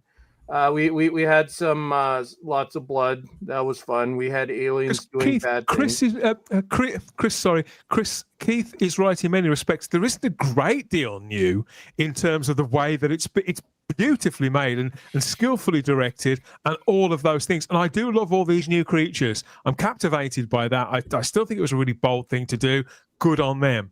But I suppose it is the same, running breathlessly down corridors, lots of Steadicam. The lighting is kind of the same. The sets are the same. If you've seen this kind of sci-fi horror, not just the original Alien film, but if you've seen John Carpenter's The Thing, for example, you've kind of seen this, you know the steps to this dance. So that, I think, has to be accepted. But by the same measure, I feel that when I've had a decent hour in front of the TV after the fact that I've complained so much, that I think, well, I must admit when I've had a good time. And yes, I'm quite happy to have been served this, providing it propels the remaining 3 episodes of the season. Wait, Dan, from the way you've been the last couple episodes, we need to check somebody close to him, check his eye, make sure we've got the right Dan here. I've been sheeped. Yeah, there was intrigue at play. Intrigue at play, very much in the way that we're used to from this brand of sci-fi as well. Corporate espionage and intrigue in the future. As I said, week 1, they do reveal that the ship's destruction and ploughing to the Earth was not an accident. It's all been orchestrated by a rival corporation to Weyland-Yutani. So you could say there's not really, are there any surprises? But to tell you the truth, I was that caught up in the majority of the interplay between the characters as the tension wrapped up like that. I didn't care. It did manage to compel me to watch. Gary, what's your feeling about this now? 5 weeks in. Well, okay. Somebody's considering everything that's been said so far, somebody's got to be the designated episode 4 Dan Hadley review. So it's going to be me this week. I'm going to be the negative Ned this week. First of all, I've got to say, if they don't come out with a Funko figure of the sheep with the eyeball, they're really missing a trick. I have to think that'd probably be like a big seller. To kind of piggyback on what Kyle said, and it was so pronounced to me that it started getting in the way at some point. This crew has got to be the most inept crew in history. I mean, they really expect me to believe that this bunch located, captured, secured, and is studying all these different aliens and a bunch of eggs. I don't think so, because I mean, you have the female doctor. I love the fact the female doctor was eating and drinking right next to all these open specimen containers. And then when you have the eyeball monster clearly trying to communicate with her, tapping on the glass, and her only response is take a picture to last longer. When the eyeball monster escaped, I was like, wait a minute, the containers for all these unknown alien species are glass? I thought that's kind of a dubious choice. And then you also have the captain who's clearly been infected by an alien face hugger, and they just slap him in a cryo tube right next to all the other healthy humans instead of isolating him and putting him somewhere, away from the others. I thought that was really kind of dubious. Again, you've already mentioned the maintenance guy who doesn't even know the difference between biology and geology, or even what an apprentice is. I just felt as things started to go on, especially when you have the captain dead and then a huge bursting hole in his chest, that these people would have been a little bit more agitated by events than they were. But the one thing, and maybe this kind of bothered me because I've been going and I did like a watch of all of them again up to this point. What they're doing with the xenomorph, who, when I first saw the first two movies, is one of the iconic, unstoppable menaces, in film history. So just think about it. So far in this series, in the 5 episodes, the xenomorph has got tasered. He's got captured in a glue net. It's got its inner teeth hooked and he's been thrown around. He gets decapitated by a kid. Another xenomorph gets cooed at and petted. And in this episode, the xenomorph gets outrun by this character twice. There's a running, she escapes, and then there's a pause, and then there's another chase. She outruns the xenomorph twice, and then the xenomorph gets jumped on and bitten, and then the xenomorph runs away screaming when the eyeball attacks it. And I was thinking, wow, if I was left, they're really doing, what are they doing to this? I know what you mean. Gary, character. I do love the idea that the tiny eyeball creature is a formidable opponent to the xenomorph. Mm-hmm. But when you add it up with all the other things, I feel you may have a point. Yeah, and you know what? I mean, I get it. We're watching kind of a TV version of the original movie, but I don't know about the rest of you guys. This xenomorph just really looks to me like a guy in a suit now. It's like it should be in shadows, lunging at you where you don't know. This is a mistake to have this. I don't know, because to me it reminds me of the original Alien film, Rabbi. I whenever I watch that, I'm always struck. And you do only get slight glimpses of the creature, but you can tell in Alien that it's a bloke in a suit. I feel. Yeah. I think Gary, I think actually you make a lot of really valid points there. And one of the things I do think, and I thought the same thing with like Prometheus and Covenant and all sorts of stuff, is the fact that the crew of the Nostromo were all very smart people and believable. Yeah, whereas what's happened in the franchise, like I said, with Prometheus and Covenant and also this, is guilty of them making very, very dumb choices and not thinking about contamination and all of those sort of things, which obviously they take very seriously in Alien. If you actually watch it, there is a whole load of argument about quarantine and all of that sort of, and all those precautions and contamination. Keith, were they measures that could they have been measures that were put in place in the 2 years between this and that? There you go. That's the fan answer. Yes. Well, I think one of the traps this show is falling into as well when it comes to the xenomorph is the fact that, yes, it's pre-Alien, so we have all of that in our heads, and timeline-wise, it's pre-Alien. But as far as the behavior of the xenomorph and things like that, there's been other things established about the xenomorph since then. So it's falling in this trap of it's pre-Alien, but we've got to talk about some of these other things that have been established as things the xenomorph does. And I think that's one of the issues they're having with the xenomorph. We talk about the technology. Yes, it is a TV budget. It's not going to have quite the look like Aliens did or anything after that. But I think for a TV budget, they've done a pretty good job with it. And what I do like about the xenomorph in this, and I mean, Gary, you mentioned he gets beat up by a little girl.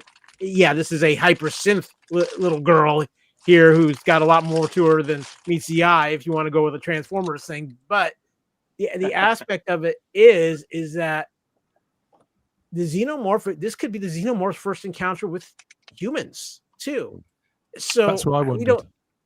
we don't know how it's going to behave. It's seeing something that maybe is a little bit higher level of intelligence. So it's trying to scope it out per se. But again, the other thing you get back to is the fact I love the fact that they made the eyeball a threat to the xenomorph that actually seemed to actually terrify the xenomorph. That was great. I mean, clearly, I think that eyeball creature has rapidly, maybe even almost instantly, became the star of this. Yeah, and I'm sure that 100%. we're going to get now. One thing I want to say about the story structure, because I've been watching a lot of. I watch like a lot of mysteries in my spare time and stuff. I was disappointed by the fact that they made the saboteur a character that we as the audience had spent no time with and had no knowledge of, as opposed to any of the other 8 characters that we were spending time with. We're going, oh, is it him? Is it the creepy guy who watches the girl? Is it him? Is it her? And all of a sudden, this guy shows up. I'm like, wait a minute, who's that? Because I mean, structurally, I thought that was a mistake. It should have been, not that it's like a whodunit, but it should have been, oh, it was him, kind of a thing. Right. And it's always a mistake to introduce a killer in the final scene. Yeah, exactly. Right? Exactly. Look, everybody's criticism, I think, are really, like Keith, I think they're really valid. I didn't notice much of this stuff because it's I was just really carried along with it. I like the nostalgia of it. I love the storytelling of it. I thought it was a complete stress fest all the way through, especially when that alien squirted its larvae into the water. I mean, that was. I like the eyeball monster fight against the alien. I thought that was kind of goofy. But yeah, look, here's the thing. It's the heart is the captain of the ship, right? You gravitate to where you are. So if it's something that you're like pissed off with, right, you're gonna see all the mistakes, right? And it's like there was remember that Nitpicker's Guide to Next Generation and X-Files? Yes. Mm-hmm. They're great, right? And you look at those and you laugh because you love Next Gen, right? It doesn't invalidate it to you. Right, it's so it's, it depends where you are with it. It really does. How if you love it, like but Balls was saying you wanted like a kick-ass thing. I never wanted that from an Alien TV show. This is exactly what I wanted: slow, contemplative, and I think there's been plenty of Alien action in even the last 2. You got the whole Alien embryo thing and the hybrid having some weird connection to the alien, and the vivisection of the alien from the egg. Right? For me, it seems to me that they're putting enough on camera to justify the name. Right? So Rabbi, given that you have enjoyed the previous one so much with all those themes of the AI and all the synth characters, and watching that being brought to the surface, did this episode frustrate you that you were No, loved every second. I mean, that's a great thing. It's got all this interesting stuff in it, which I really adore. Plus, they put a large dollop of alien whipping, right? Which is like there's lots of alienness going. And I like Alien, right? I'm a big fan. Again, give me more Alien, and I love the aesthetic. I would love to see. I hope they do some Blu-ray. Get Ridley Scott to do a commentary about this episode. I would love to hear his take on it. I think he'll be complimentary. I think he'll like that they're using, his set. They might have even used the original plans. Yeah, I think he's spoken about it already. That he went on set. This is my set. This is my set. I mean, I really like this. Is despite everything I've said about previous episodes. Generally speaking, I thought this was really well constructed, and how they put it in place in between the things that we'd already seen and what's to come to reconnect it back to that main story and to take it back to Earth. I thought this was really nicely stitched together as well. I suppose because so much of it rests on the character of Morrow, who we do get to know considerably better throughout this full hour. So for me, this was a big success, and this sort of re-bolstered my enthusiasm for seeing where it goes. I think, well, okay, there's probably 2.5 hours left. Hopefully it'll be a good concoction of the things that I've liked about this one and the first 2, and an extension of the things because I didn't dislike the themes of episodes 3 and 4. I thought they were perfectly viable, and I found them interesting. It was the pace of it that just bored the shit out of me. So I think, okay, if they do crank up the tension, if we do feel that sort of pressing amount of suspense that Hawley has generated so effectively in this, I'm going to be a lot happier by week 8, Kyle. That's my hope. That's my hope. I think this show, and for the final 3 episodes, is about to go balls to the wall, because I think there's some big things that are going to happen.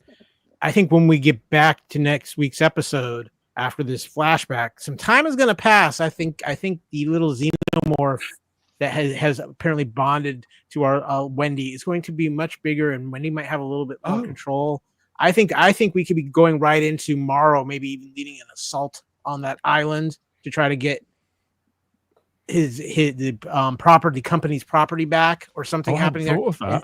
And it's going to go very wrong. But I think we could be in for not a huge time jump, but maybe a few months at any rate. I don't think we're going right back into right where we left off. And I think that I know Hawley is there's really interesting things about that, between if you've seen Legion or Fargo, and I think we need to prepare ourselves for that. I need to ask you, alien experts, a couple of confusing chronology points that I was unclear on in this episode. So the saboteur, the one who I guess was engaged as the saboteur before they left, at one point we see him talking to Boy Cavalier, but this is like they're on a 65-year mission. So it's like, when did, because Boy Cavalier isn't a synth. So it's like, how could he be getting his mission before they even left? But Boy Cavalier looks exactly the same as he does now. And then the second question is, when exactly did that last scene take place, the meeting of Morrow with Yutani? Because in the first episode, it's only after the ship crashes and he gets out and steals somebody's phone and calls them, and she says, "Oh, come in, we'll talk." And he says, "No." So I'm going, when did that scene take place? The final scene in this episode? I think the final scene actually takes place in current time. I think that's in the here and now. Okay. Exactly. And then the other scene that you rightly mentioned with Boy Cavalier and whatever. I mean, you have to remember, these guys, even though the mission is 65 years, they've actually they've acquired these alien creatures, these samples, and they've brought them back. And there have been points in that time where they've come out of cryosleep. They've had messages back from Earth, and things with their families and whatever. And I'm guessing that this thing with Boy Cavalier was probably no more than a year or two prior to the sort of main events. That was my reading as well, Keith. So he wasn't engaged. He wasn't engaged to be the saboteur until after they'd already collected the aliens. Right? He contacted Boy Cavalier because he was dissatisfied with something. I can't remember what it was, but I think he initiated. He did say that. He did say that at one point. All right, thank you. There was quite a lot to take in, an abundance of characterization in just an hour, and it was. Again, it was almost like too much in the same way the context and the shift that put me originally at distance from the show. It was difficult to snap back with it, but at least it was cleaner because it was obviously a fresh episode with none of the characters from much of the setup of the last couple of them present at all.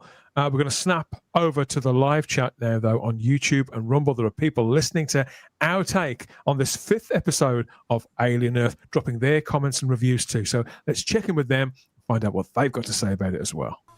I'm going to tell you how it's going to be. With Scotch's lifetime guarantee. Take what you want both night and day. Then re-record, not fade away. Re-record, not fade away. If it's Scotch, it's guaranteed for life.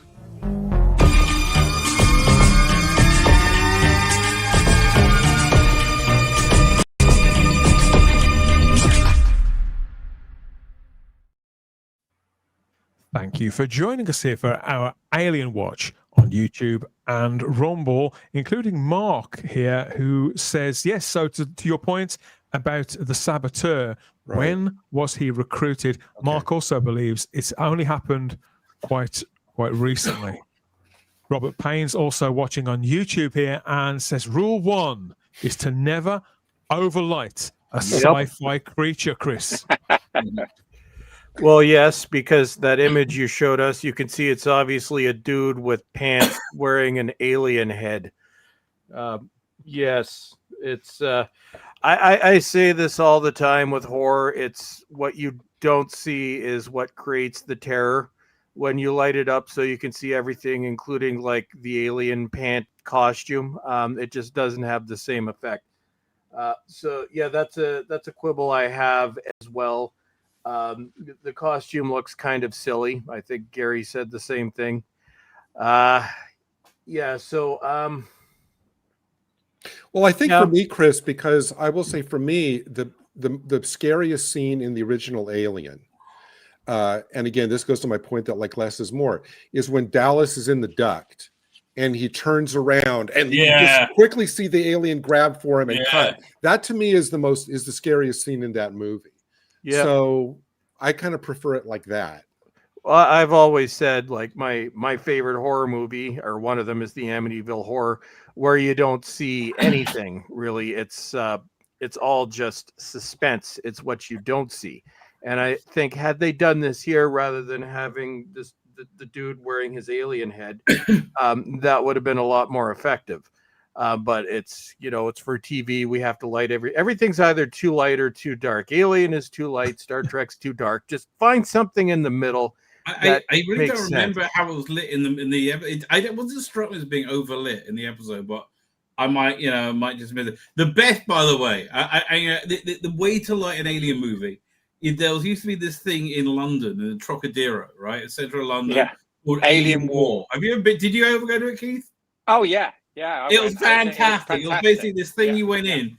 It wasn't that big, but you went in and then you have a couple of colonial marines come in. It all looks like an alien movie, right? It's just cheap corrugated iron everywhere. And these couple of colonial marines come in and said, "Okay, we're gonna, we're on a facility. We're gonna inspect. There's a xenomorph here. Everything's locked down. Everything's fine, right? I'm just gonna get your clearances. I'll come back." And then you goes and the lights go off and you get the red light go, and he runs back in with a big gun, right? It says, "Come, they broke it out. We got to get out." And he takes you running up and down corridors. And when the alien shows up, which is clearly a guy in a suit, it's in a strobe light, right? And the sound effect of it screeching just sells it, right? Put it all together. It does really fantastic. it was a really good. We have to head back to the live chat now and take some of these comments, guys. Sorry. So Nicholas Horton says Morrow is still one of the better characters on the show. I think he's getting better each and every time. But Lucy Meow is watching here on YouTube too and suggests that this show suffers the fate of all prequels. It cannot change the future and therefore will lead to nothing of any relevance. Personally, I'd say that's... I see where Lucy's coming from. Yeah. I'd say that's harsh. I think there are some prequels that aren't irrelevant and inform what comes later. I mean, what's your take on this, Kyle, as someone who's sat through more than his fair share of prequels? And do you feel that that's hindering this show in any way? I think a prequel is always a little bit hindered by what it has come before it, because you are still trying to get to a certain point. But I still think, depending on how the creators work with you and what you can do with the storyline, you have some flexibility to introduce some really cool elements and answer some questions that might have been floating out. In Aliens Earth's case, I think a couple of issues here. You're so close to the original Alien film, and I think that puts a little cramp in style on it. And I think this is where I think Noah Hawley has actually done something pretty smart, is we're seeing what the world is and why these corporations are obsessed with these aliens. And it's an arms race. It's what can I do to get ahead of my competition? But it's not in war, it's in business, but the business is dressed as war. And what it boils down to, and I think this has always been a theme in Aliens, even going back to the original film, is the victims of corporate greed. And they're not just the humans. In a way, the aliens are even victims in their own right, as they're being taken and experimented on and brought into situations that are unknown to them, and react defensively. And guess what? Humans are the ones who tend to pay the price for it, but it's not. It's very rarely the corporate. And I hadn't looked and at that's it always been a theme of the Alien film. And that's all. Bang on. Yeah. I mean, hadn't looked at it that way, Carl. Yeah, that's food for thought. Actually, yeah, I know what you mean. Mark, I think that's the most interesting aspect of this is the building of that part of this world. I see. Yeah, it's very well needed world building for the Alien franchise, right? It's like Andor did for Star Wars. It's like pure world building, and I'm enjoying it. I like the world. Mark suggests that because it's horror, people always do stupid things. I think he's kind of right. If people don't do stupid shit, then you haven't really got your story. You haven't got your horror film. And people do stupid shit. As the public information films, those things wouldn't exist if people didn't do stupid shit. You could say. We've got the dumbest characters in any movie. Glad they were killed off rather than suffer them. Suggests Dalek Lives Matter, and also goes to suggest that it's being mocked, that the series is being mocked. That's not been the impression I get. I'm aware that there are some people who are very much of the mind that it's been that the character of the xenomorph, the presence, has been demystified too much, that we've seen too much. A lot of people are saying that, but there are just as many people. I'd say there's more people are really enjoying this. I've been very conscious of that because I was very aware that it's been, for the most part, well received, DLM. So I'm sure some are mocking it because some mock everything. I don't think there's anything necessarily here to mock. I just haven't been enjoying it as much as I'd have liked. I can't really see any reason to necessarily mock it. But Stephen Bannock says that this episode was the best Alien movie since Aliens, Chris. Sorry, what were you going to say on the subject of mocking? I was going to say, I don't think necessarily we're mocking it, and I'm not mocking it the way I would a lot of other things. I would say again, this is, just my own view. I'm not mocking it. I would say I'm not angry. I'm disappointed once again. It's not what I expected, although I know a lot of people are enjoying what we're seeing. This is not necessarily what I wanted in an Alien series, but I don't, other than, Captain Karen was ridiculous, but outside of acting Captain Karen and the doctor lady who did stupid things, I don't think we're necessarily mocking the series. I think, again, it's an example of a lot of us were anticipating something different. Now, there's still 3 episodes to go. We might get the Alien series or movie we wanted. I think a big problem with this, and this is a problem with taking something that works better as a movie and turning it into a TV series, is you end up with padding, which drags down the whole show, which doesn't necessarily need to be here. I think you could take out the entire subplot of the synth kids, and I think this would flow a lot better. I don't think I've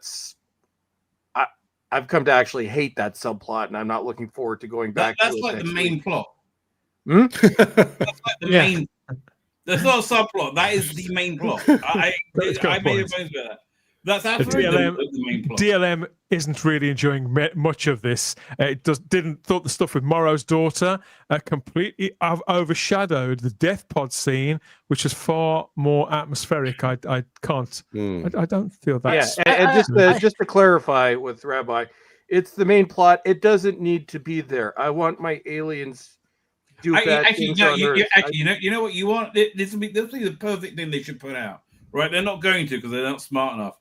You want an animated movie adaptation of one of the early Dark Horse series, right? Yeah. That's exactly what you want, which is like more.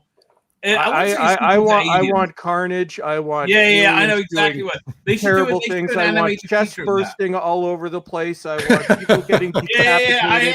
I don't want aliens being beaten up by kids. I don't care about I don't care about the stupid adult kids. I'm sorry. I hate that plot line. I call it, even though it's supposed to be the story, I'm going to call it a subplot. You took a subplot that nobody cares about and turned it into your story, but all we want is aliens. I want alien death. Lucy says, I hate this kiddie Peter Pan storyline. Thank you. Here, Lucy. You get a thumbs up from the drunken goat. The Nicholas Horton says the people in the nerdrotic geeks and gamers critical drinker YouTube arena have been hating on the show. There isn't a single thing they've liked.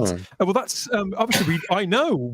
Several of us know a lot of those guys. They're friends of ours, and they're entitled to their opinion. Of course they are. But those guys exist in a very particular corner of YouTube, and they do largely tend to agree with one another. So they're entitled to their opinion.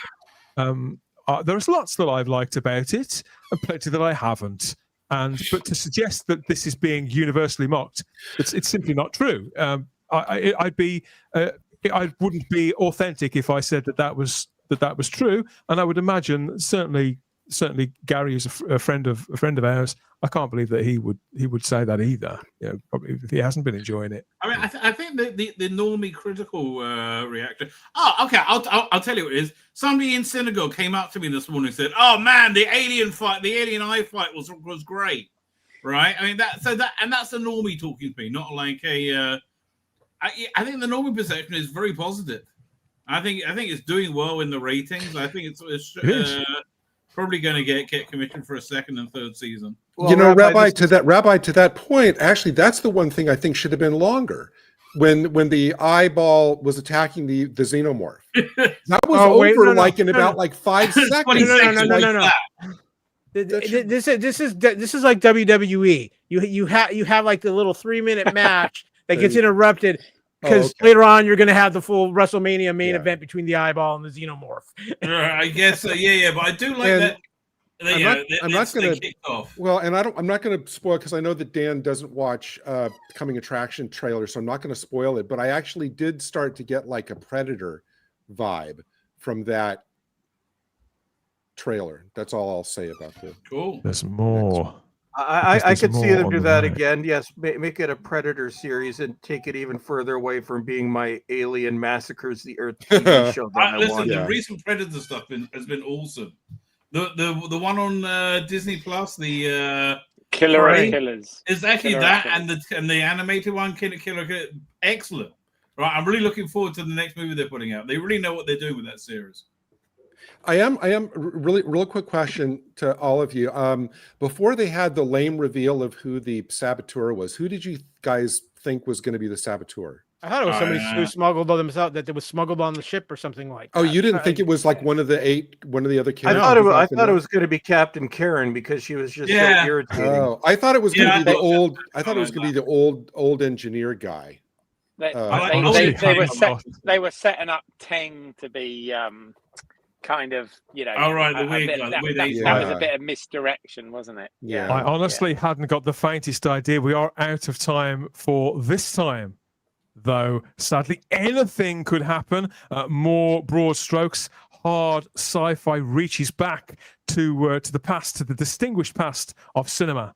There maybe, and who knows what else. Hopefully, something that we haven't seen or heard before when the series returns in a few days' time. Therefore, for episode 6, unbelievably, we're really getting through it now. Episode 6 is entitled The Fly. It arrives on Tuesday, the 9th of September on FX and Hulu, and then on Disney Plus the following day, as ever. So that's 3 episodes left before they're all available come late September. Who knows where we'll be by then?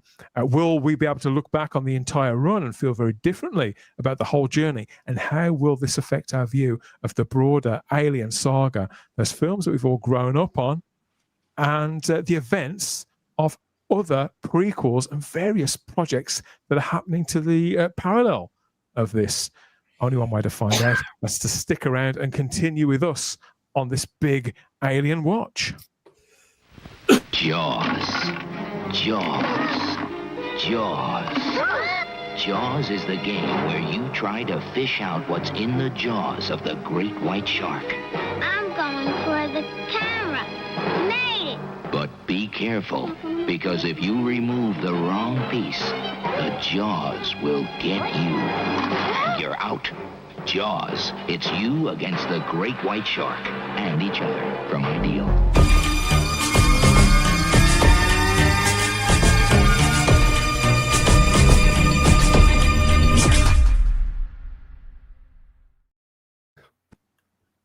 And now we boldly go, somewhat later than I thought we would. We're overrunning a little, but here's that time of year where we celebrate, some of us, maybe if there's much to celebrate on September the 8th, Star Trek Day. Happy Star Trek Day in advance, everybody here on the panel and those watching on YouTube and Rumble. 2025 has been quite a year for Star Trek. Some of it is best forgotten. Absolutely. But it has been memorable in some respects. A story that we were watching play out over the weeks did eventually reach an end, and Paramount was bought, wasn't it, by Skydance. We were speculating on what that could mean for one of our favorite franchises, Star Trek, after years of being run down by a complete muppet called Alex Kurtzman. Our friend of the show, Terry Metalis, is off doing work for Marvel at the moment. Can they tempt him back? Can they lure him back to be part of a rescue attempt on the Star Trek brand itself? That remains to be seen. We're probably going to have to wait longer than 2026's Star Trek Day to find that out. Can I just interject for a second before you go into this topic? I can't. It's about 10 to midnight for me. I am about to climb the wooden hill to Bedfordshire. So I'm going to bow out now. Say it. So I am cream cracker, baby. And actually, I genuinely am. I am. I'm sitting here trying to keep my eyes open, and it's Star Trek, and I really want to talk about it. Wait. Did they have the Captain Kirk thing, the DH Captain Kirk this year, or was it last year? That was last year. Okay, so this has not been a good year for Star Trek. Fine. With that, I'm going to bid adieu. That's my commentary on it. Thank you very much, Rabbi. For now, the flagship Star Trek show is Strange New Worlds, led by Captain Christopher Pike on the Starship Enterprise itself, and that's been running in their third season of 5.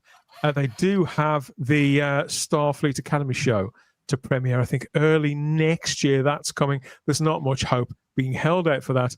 But Star Trek Strange New Worlds, Chris, it's been a strange affair, hasn't it, watching this show? I loved season 1. I thought it was absolutely brilliant. But the second season being somewhat choppier sort of put me at odds with it. I've been very reluctant to return until I can kind of binge watch it and to see what my mates thought, including you, Chris. You're a huge Star Trek fan. Hello. Usually, and you never pull your punches with this stuff, but you haven't had as hard a time with Strange New Worlds as you have with other Star Trek shows, but you're finding it equally frustrating, I feel. Well, here's how I can summarize Star Trek Strange New Worlds. It's like this show has 2 completely different production teams making 2 completely different shows. One production team actually understands what Star Trek is, generally understands what the fans want, and at least tries to do that. Doesn't always succeed, but tries and creates things that do kind of feel like Star Trek. They are interesting. It's not to the level of the heyday of Star Trek 2005 and earlier. So that's one production team. Then it seems like there's the second production team that looked at Star Trek Discovery and said, "Hold my beer. This show is so uneven, like laughably so. Like it's given us like I'd say at least half of the first season was good. All but one episode of the second season was terrible. Then they gave us a really good season finale, which was Hegemony Part 1, and that continued Part 2. So like we get real Star Trek, so we watch that. So then we think, okay, maybe this is. Then they give us garbage from the second production team called Wedding Bell Blues. Also, why does modern current year Spock insist on banging half the women on the crew? So that was just awful. Then we had Shuttle to Kinfori. I believe that was the one decent, but you had the space zombies. But I'm like, you know what? I'll take the space zombies. Whatever. Then we had a Space Adventure Hour, holodeck episode, which I didn't hate this one as much as other people did, other than Spock being stupid. But when you have 10 episodes and you give us several comedy episodes, that's not good. The holodeck episodes worked when you'd have one in a 26 episode season. They were fine. When you have 10 and this is your 4th episode and you've already had one god-awful comedic episode, then we had Through the Lens of Time. So this one is a woke Star Trek documentary. So basically they went and did the documentary episode. It does kind of reverse course and show the consequences.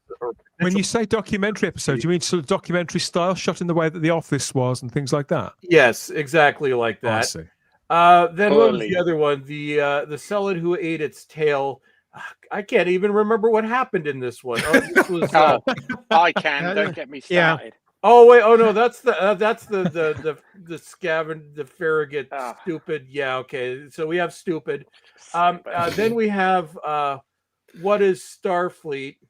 That's the documentary episode. Yeah, that's the documentary episode. Then we have 4.5 Vulcans, probably the second worst thing that Star Trek has put out outside of Discovery, aside from the musical episode last season. And yes, for those of you who don't know, Strange New Worlds actually did a music episode, which many of us have referred to as the day Star Trek died.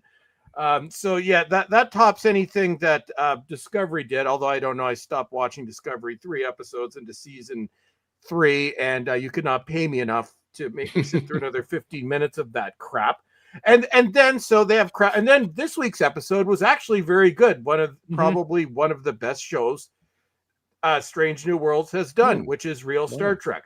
Terrarium. And also this one features a character that I used to hate, Ortegas, who she was obviously originally cast and meant to play a very specific early 2020s role, but they've done something else with her.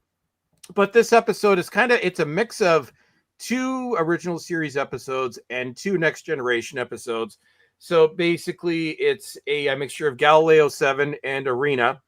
And from the Next Generation, it's a mix of The Enemy and Darmok. It's actually a very well written, very well acted, directed story about Star Trek, like Star Trek themed, about understanding and not completely writing off your enemy, which is something that we don't do anymore. And then actually, yes, and I forgot to mention, so this was this week, but last week, 4.5 Vulcans again. So this is the picture right here. I watched this with jaw dropped. So basically 4 characters turn into Vulcans. Right. It has actually the most cringeworthy scene I've ever seen in any Star Trek series, where after they turn into Vulcans and they're leaving the transporter room, they're kind of strutting down the corridors with dubstep music playing in the background. Oh, no. I'm like, my God, what is this? They turn, everything becomes a complete mockery. It's and none of them play very good Vulcans, and they don't really explain how they become Vulcans. It's just like, oh no, they're just pre-programmed to hide their emotions. No, that's not how it works with Vulcans. It takes years and years of training. That one throwaway line does not explain the stupidity. And the whole Noonan's thing becomes a Romulan and tries to take over the ship with no consequences. Whatever. Let's just ignore that. We have more drama with Chapel, who breaks up with Corby and Spock, because that's a love triangle. Spoilers. That's actually a thing. She's also Spock is also banging Noonien Singh in the background. So when he's not getting excited over eating bacon and making his tummy sore, he's banging half the female crew members. So again, really good episode. This week was an example. The season premiere was an example. They could do very good episodes with this show, and then they can do crap like this. This is something that's unique. When you have something like nothing good ever came out of the venereal disease show. Nothing good ever came out of the last 7 years of that British show, which shall remain nameless. It's all crap. Star Wars had different series that were crap, but they've never had one series that was a mix of this where, like, what the hell? Like, and I believe, and I think Dave Cullen actually has the best take on this, where the legacy of this show, and his view on this is very similar to mine, where there are some YouTubers that will just dump on the whole thing. I'm not going to do that because they have done good episodes. But in the Star Trek legacy, when they're looking back, STD is forever going to be dog shit. Picard is forever going to be 2/3 dog shit. Strange New Worlds, I think even 10, 15 years ago, nobody will know what to make of the show because it seems to have two different production teams. My God. Okay, rant over. I'm going to shut up now. I don't know, Chris. I don't know, Chris. Chapel as a Vulcan looks pretty good here.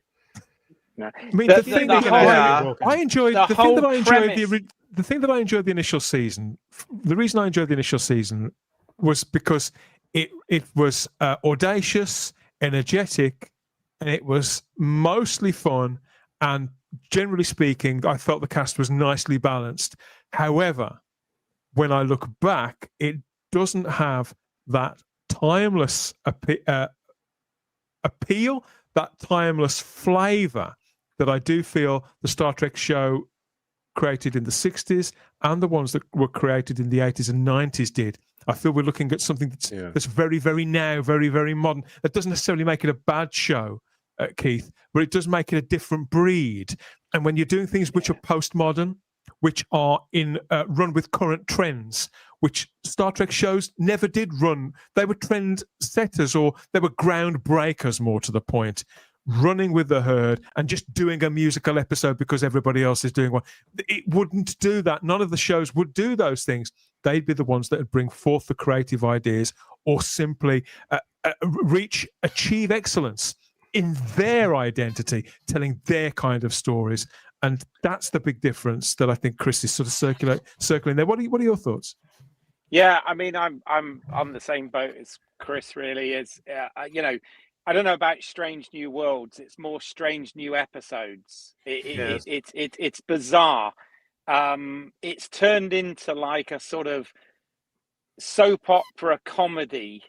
It's like a parody of Star Trek, and that Vulcan episode, for example, the whole premise doesn't even make any sense. You've got a hyper spray now that can turn people into other species. I mean, what the hell is that?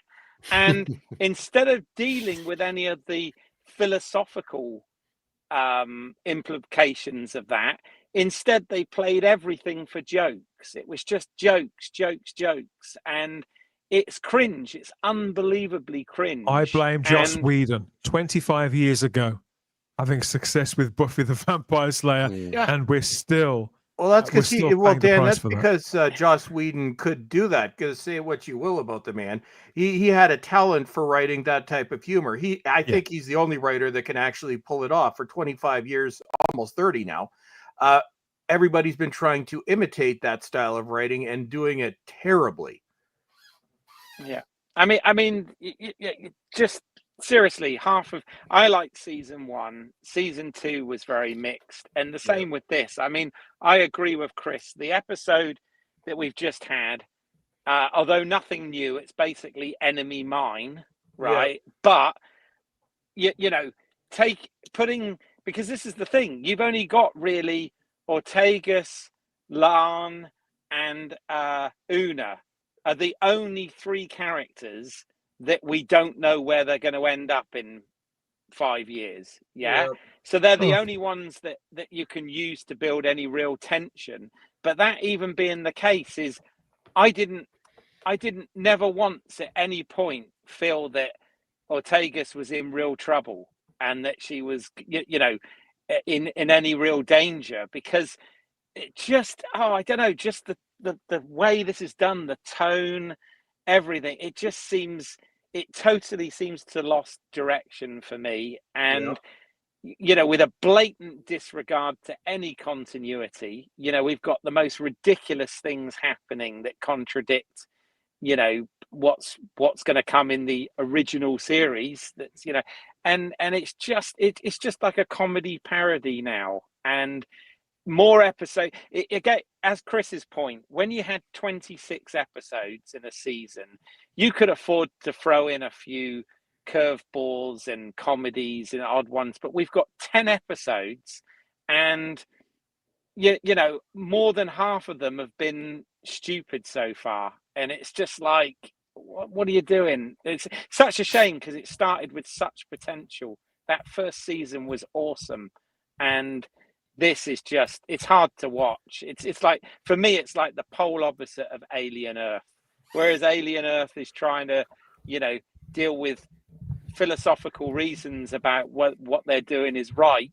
This just has no consequences. It's all jokes. And yeah, I'm a massive Star Trek fan, but I'm really struggling with this. Really struggling. I didn't realize you. Yeah, I didn't realize you were at the distance that you are from it.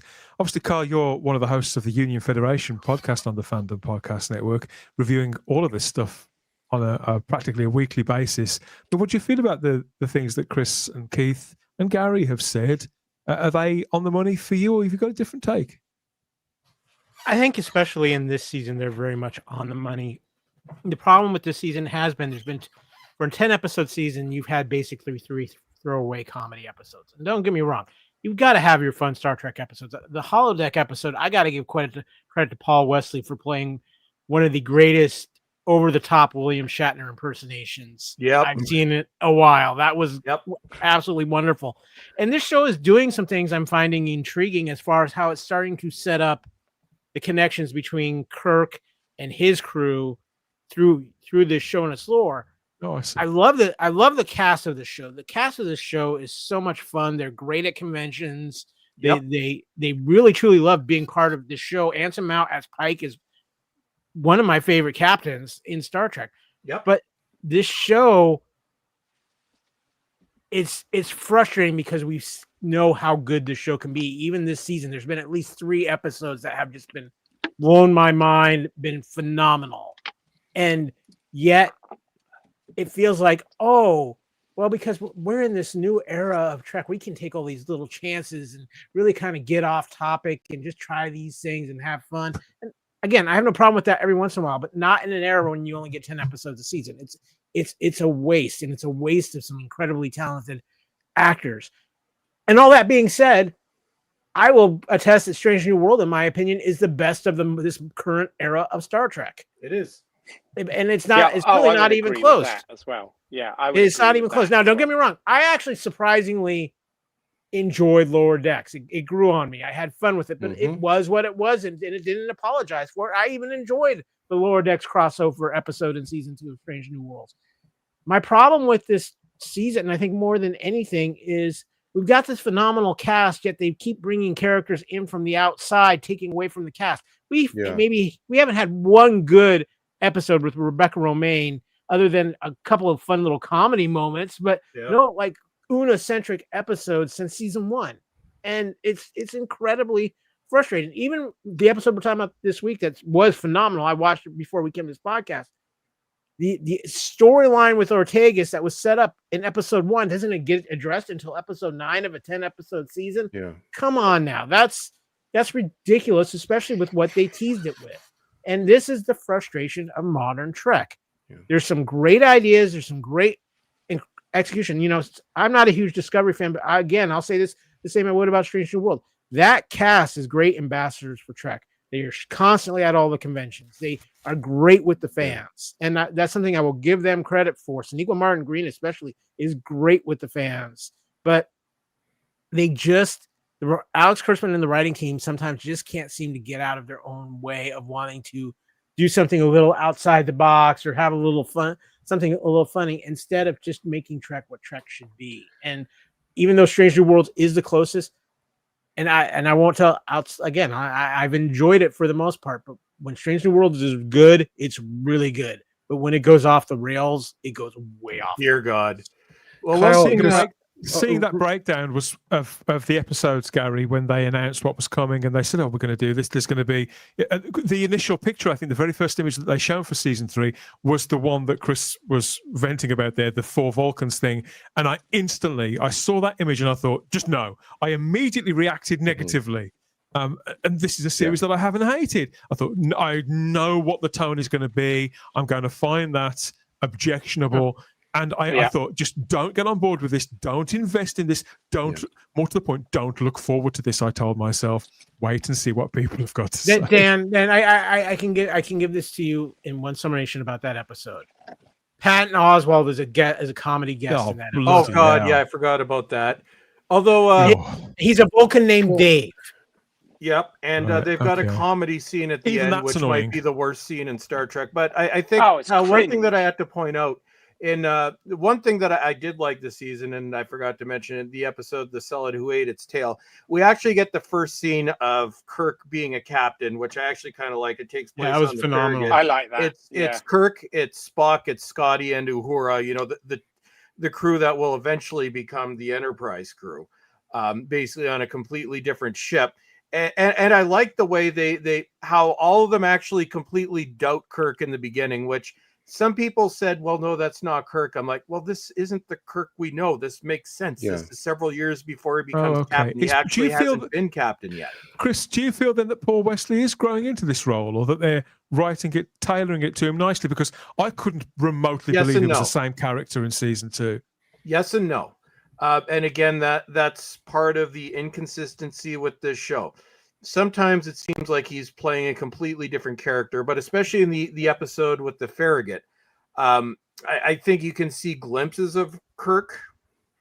But yes. the problem that I have is, you know, Kirk and Spock and, well, everybody have now been recast. You know, this is their third incarnation. I would like to see something new. But I don't dislike him as much as Kirk as I did at the beginning. And I think the Celibate Who Ate Its Tail is another, I think it's another standout episode. It's, you know, one of the best episodes I think we've gotten since the show came back. So we've really had, you know, this season we've had some of the worst, probably arguably the two worst episodes we've had if you take out the musical episode. But then you had Terrarium, and then you had the Celibate Who Ate Its Tail, and also Hegemony Part 1 and 2. You've had 3 really good episodes. It's upsetting because we can see the potential, and also it depends on, even visually, this is sort of uneven there. But this week's episode looked like Star Trek. And I think, and this one wasn't directed by Jonathan Frakes, but it's oddly enough, the only time these shows seem to look like Star Trek is when Frakes is directing, which makes sense. Because he probably knows how to direct Star Trek better than anybody else on the planet at this point, because he's been doing it for 35 years plus 2 movies. And the show's going to be ending, and, you know, after this, you've got a season and a half left, and then it's done.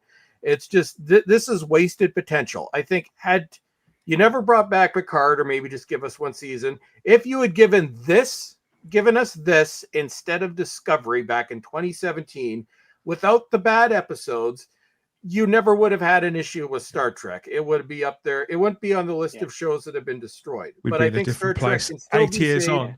if we. But it's a whole other discussion. But I think Starfleet Academy, I desperately don't want to see that go ahead, because I think the damage that could do to the brand at this point, in terms of ever recovering, will be permanent. It'll dial back any good work that Strange New Worlds or Picard season 3 did, and I am a little worried about what we do know about further runs, those final 2 runs of Strange New Worlds. When I see they're doing the puppet episode, Keith, you know, it's like again, very clever, but really, you know, and they're about to wrap up on season 5 as well, and I think all of these actresses are actually quite well cast.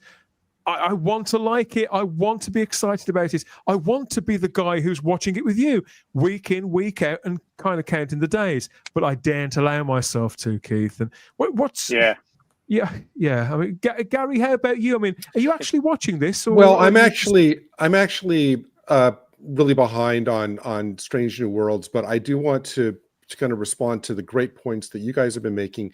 It really sounds like what the show needs, and again, I'm aware that it's just about to finish. I think I read that they're starting to film the 5th season this month, but it really sounds like what they need is like a Michael Pillar, who can say every script has to either be flow out of a character or be shown to impact the characters, you know, to where it's character centric, because it's a good cast.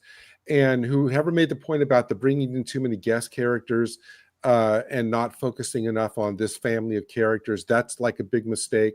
I totally agree with the point about if you have 10 episodes, if you have 10 episodes, you get 1 kind of gimmick episode per season. You can indulge yourself on 1 and only 1 gimmick episode per season. All the others have to be solid sci-fi based around these characters. Because Gary, to the naked eye, to the floating voter, to the casual viewer, you fill a schedule with a load of those episodes, and you just look indistinguishable from any trash sci-fi TV show which fills up cable TV, either past or present. I had the reaction, Dan, that you just described when you saw the trailer for this season with a lot of the gimmicky stuff. And what I was thinking about when you said that was, a favorite movie of yours and mine, Cannonball Run. The scenes over the end credits where they're all joking and laughing, it's fine. Yeah. It's great to know that these actors are having a good time. Like in the Cannonball Run, we see them laughing and joking and having a blast making the movie, but that better translate to a good time for the viewers as well. Yeah.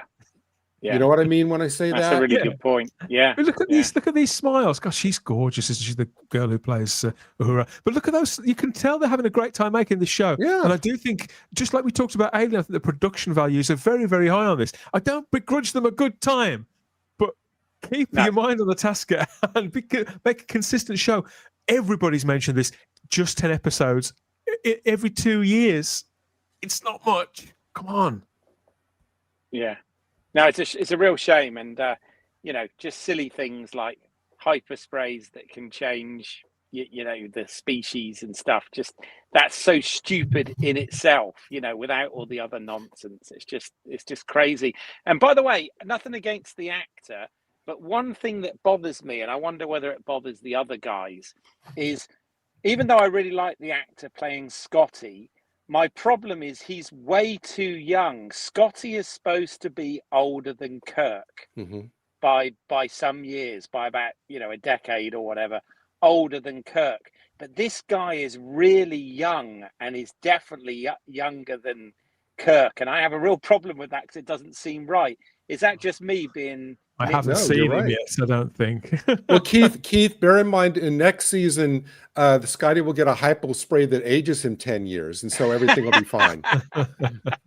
Turns him into Simon Pegg. Yeah. We've got some comments here in the live chat, as always. PD Rich, who's a huge Star Trek fan, aren't you, mate, says it's like they're trying to appeal to normies by doing stupid things with it, but it's Star Trek, not the Muppets. Yeah, if you make Star Trek and it looks and feels like the show they remember, or they want to tell their kids, they want to pass it on to their kids, then that will be enough even for normies, I feel. Donnie is willing to give the final 2 seasons of Strange New Worlds a chance, but I stand with those who don't want a remake of the original series. Well, that's another conversation. We'll come to that another time. DLM suggests that LARPers and convention goers will be the death of good sci-fi. Well, they needn't be.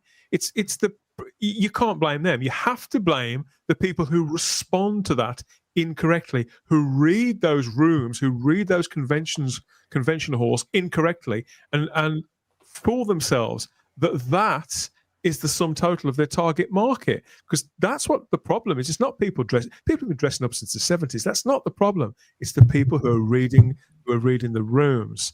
Colin asks, why is there a holodeck at this point in the timeline? I thought it was supposed to be reasonably new in Encounter at Farpoint. This was the thing I had against, I love Star Trek Continues, but he introduced a holodeck, a holo suite in that, didn't he? Like a little thing. And I thought he should have resisted that. He should have, it was the only thing, the only excess I felt that was there. And Stephen Braddock says, season 1, I loved the big swings in season 2. Nah. And season 3 has been terrible, so it's not working at all for Stephen. It's a mixed bag here. The people in the live chat on YouTube and Rumble. Lucy says it has potential, but doesn't fulfill it that often. It's such a shame. Agreed. Yeah. I don't really feel like I'm missing out when I have. Well, and I will say to those who are preemptively dismissing the upcoming Puppet episode, Smile Time on Angel was one of their best episodes. Yeah, but musical episode was different good, type of show, right? But I think part of the difference there is you can get away with being a creative storyline in something like Buffy to do that. I got to see how they're going to explain puppet episode of Strange New Worlds. That's a little bit more of a stretch. And the That's musical true. episode That's was true. so cringe. It was so cringe, that musical episode last season. It wasn't even well written. You know what I mean? It was awful. Alan McElroy is watching on YouTube and says, "Thank you for the positive nod to Terrarium." Alan, Terrarium, is that this right? week? That's this week's episode. That was phenomenal. It's well written, and when I say I enjoyed that episode, I mean it sincerely. It was nice to see real Star Trek, well thought out, well written, that addresses themes that I think we expect to see from Star Trek. So it's nice to see writers that actually understand what Star Trek is all about. So congrats on just what I would say was an amazing episode. Did Alan write this? Is Alan one of the writers on the show? Yes. Oh, hi, Alan. Congratulations. Well done. I haven't seen it yet, but I'm looking forward to it based on what the other guys have said. Congratulations on what seems to be a very successful episode of Strange New Worlds. And come back, by all means, come and have a chat to us. So how many more are there for this season? Just one? One. Yeah. Just to find the finales next week. Lord Thoth suggests this wasn't made for us. This was made for new viewers. They want us to go away. We have followed, naming no names, of course, certain series that have gone to great lengths to literally do that, to verbalize that notion that we don't want you, we want them, the phantom them. And they spend all their time trying to win them rather than think about the audience, maintaining the audience that would have always stood up for them. I mean, what do you think about Lord Thoth's comments here, Kyle? I mean, obviously, Lord Thoth, I think, feels quite personal and hurt. It seems they want us to go away. Do you see where he's coming from, or is it overreaction? Is it just made for new viewers? I think it's not so much they want us to go away, but I think it's that they're writing for the new generation. It's not trying to we're trying to push this generation out the door. We're trying to write for the generation that's in the here and the now, that's spending the money, that's the consumers, or just trying to appeal. So they're bringing in this next new generation. So it's a tough balance. Now, I will say this: there are certain shows that have made it a little bit more blunt. That it's not. We're just writing for this new generation, and that's it. I think there's other shows. I think Trek is like this. I do think when you watch Strange New Worlds, it is one of the issues it's having is trying to find that balance between the long-running fan and the new fan. And I think sometimes I'm glad it's not my job, Kyle. To be fair, yeah, I mean, it's a no-win situation, because if you alienate your old fans, you lose them, or you just lose them to reruns and old DVD sets. You're not bringing them into the new stuff. But if you are writing for new fans, but in an old style, you're not necessarily appealing to what appeals to them. It's finding that balance. And that's why we have so few really great writers who do that, and why there's been so few standout shows. A show I always go back to is Stranger Things, because whether you like Stranger Things or not, what that show did was nail the nostalgia factor with certain modern sensibilities and how it wrote itself with its dialogue and how it presented itself. And yes, that show's been killed by COVID and the writer strikes and so many other outside of its control factors, but it nailed finding that perfect balance of nostalgia with something new. And the Duffer Brothers do deserve a ton of credit for that. So, Kyle, do you think that are you saying that maybe that's one of the reasons for the high percentage of, I guess, like stunt episodes, because they think that that's what the new audience want, is all these kind of I think in part it's the TikTok quick watch audience where, okay, just give me the stunt. I don't want to be invested in this prolonged. It's the same thing that's happening with Marvel right now. People do not want to invest in this overarching storyline. And it's actually one of the things I actually like about Strange New World in this aspect.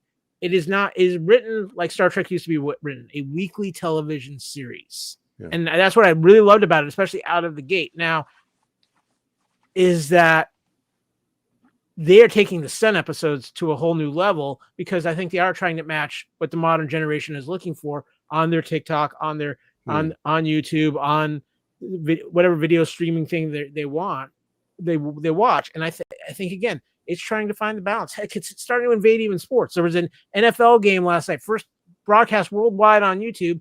And not only do you have all the regular NFL things like the announcers and stuff like that, you have all these YouTube influencers now being part of the game and being part of the broadcast. And it's just bizarre to me to see that. But again, I just turned 50 this year. So it's a balance of I see the old, I see the new, and it's absolving them together in your mind. And it's every generation goes through this at some point.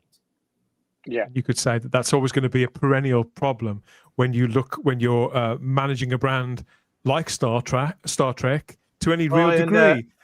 And I think just to touch on that as well, I think Star Trek it's maybe a little bit unique in terms of the crowd that it appeals to. Like, I think Star Wars, had they not ruined it, would have been for all ages. I'm not even going to go into that British show. But I think Star Trek does have a very built-in, very loyal fan base. And unfortunately, I think because of its fan base, I think there is a finite amount of time where the show might be able to be successful, because I think Star Trek was always written for people who like to think about concepts, sort of in more amorphous terms. And there are some exceptions, but I don't think this is the type of entertainment that will really appeal to younger generations. Like, it's just TikTok, as an example, it's destroyed attention spans. I think they will always be interested in something that's just quicker, flashier. But I think Star Trek has, and even though we're all approaching the half century mark, knock on wood, most of us are hopefully going to be here for a few more decades. We hope, knock on wood. So I think they're actually, this show could do very well if it does cater to those of us that grew up with Star Trek. I would say specifically those of us that grew up with TNG through Enterprise, 1987 to 2005. Right. That's basically Generation X.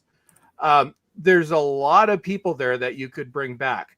I would say for Star Trek and this is one of the biggest problems we've seen, and I think this is one of the reasons why the show is so uneven, is because it's trying to appeal to a younger audience that is never, ever going to be interested in Star Trek. If you make something that they're interested in, it's not going to be Star Trek anymore. It's going to be the comedy episodes we've seen. But Skydance, if you're listening, you still have a very loyal Star Trek audience. We haven't walked away like that British show that I will not mention by name. Give us Star Trek. Give us something. Yes, it has to be updated to a certain extent, but give us something in the area of Star Trek that we were getting in the 1990s. And I think Deep Space Nine, probably its last episode, seasons 3 through 7, I think would probably be your best example or template to work with. Give us something like that. Stop appealing to an audience that is never, at least in large numbers, going to embrace a show like Star Trek. Star Wars was meant for that. Star Trek was never meant for that. Star Trek is a thinking man show. Again, I use the example of the episode we saw this week. It had complex themes in it. I won't ruin it, but it actually has a heartbreaking ending to it. And it's rare that modern Star Trek will evoke any emotion in me, but this one actually did. So Skydance, now that you own Star Trek, you don't need to follow what I say, but this is what I'm saying. Make it for Generation X. Update it, but make it for the audience that enjoyed Star Trek. You probably have another 2 to 3 decades of material that we will watch. That's the kind of Star Trek you want to make. That's why we like season 3 of Picard. That's why we like the good episodes of Strange New Worlds. That's also why we hated all of Discovery. At least I'm speaking for myself. And that's why we're dreading Starfleet Academy. That's not going to bring in new viewers, and it's not going to fix the situation with this franchise. You bought it out. you have a clean slate. Take a look specifically at Deep Space Nine, seasons 3 through 7. That's the pinnacle, in my opinion, of Star Trek. Give us something like that, and you will have 2 to 3 decades of a very successful franchise. Do not cater to the audience that either doesn't exist or the audience that will never have any interest in this show. Star Trek has always been for a very specific audience. It's always been a niche show. It's never been Star Wars. It's never had the mass appeal of Star Wars. And that's the main reason that I think makes it great. That's why we love it. And did Keith get eaten by bears?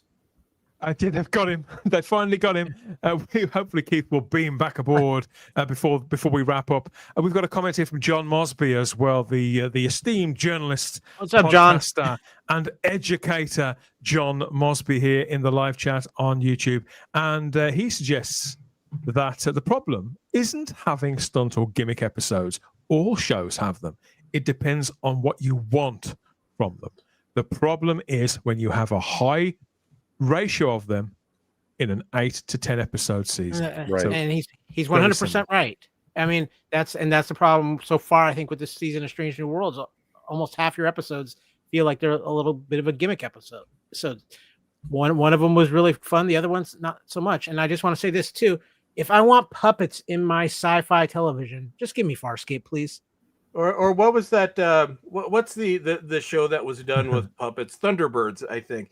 And yes, to clarify, yes, I will include millennials, probably older millennials, in that they also grew up with real Star Trek. So I'm just a broad age range, but this is not a Zoomer show, is where I was going with that. And stop trying to make it a Zoomer show because it will fail. And I will say really quickly that there are.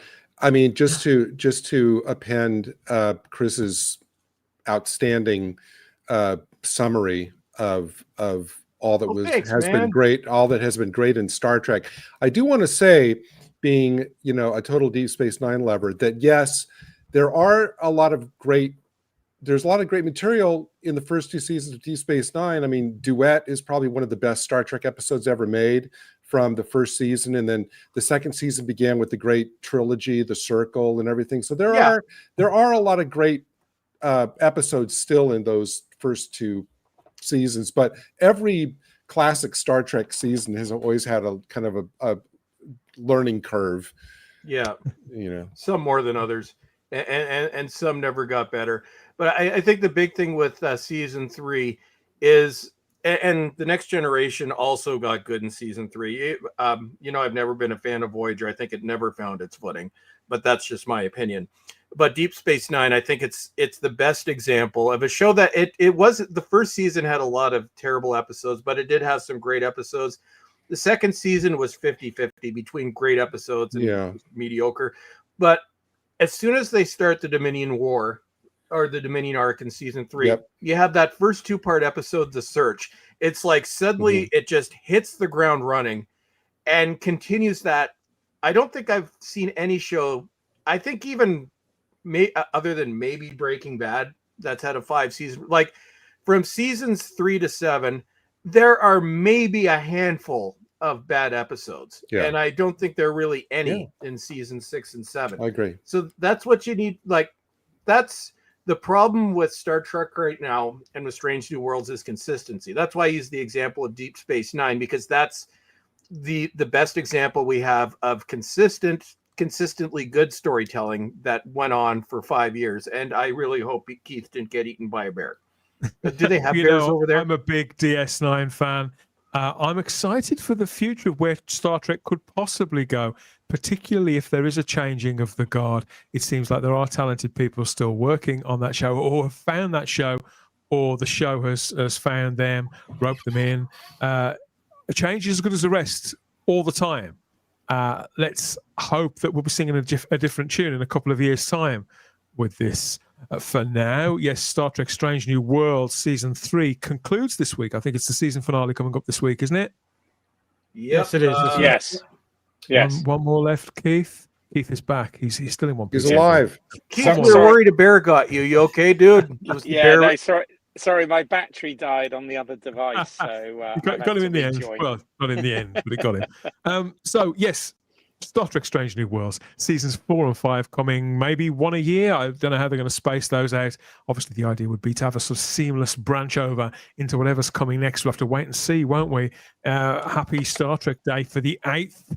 That's in 2 days' time as of recording. Whatever your festivities are going to be for the big day, let us know there in the comments.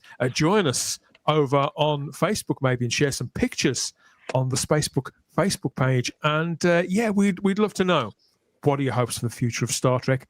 How much faith have you got that the change in ownership could potentially bring about a reemergence of creativity and the propulsion for the entire brand? I think we all want the best for Star Trek. There's not anybody here that doesn't. Let's keep our fingers crossed that something, if it wasn't to your taste, what's gone before, maybe what is to come might be more on the mark. Stay tuned for more when we hear more. Psst. Got any dirty videos? Bet you haven't seen this.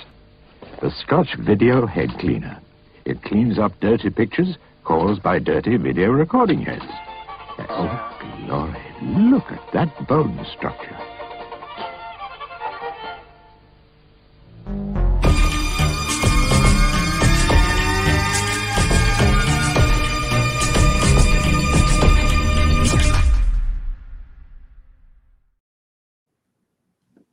And yes, we've certainly dirtied up your view screen, haven't we, over the last couple of hours with, I think, some quality geeky conversation on Rumble and YouTube, movies and TV, everything that's been going on in out there entertainment this week that's really worth getting stuck into. We've covered it more or less here at the Spacebook Live.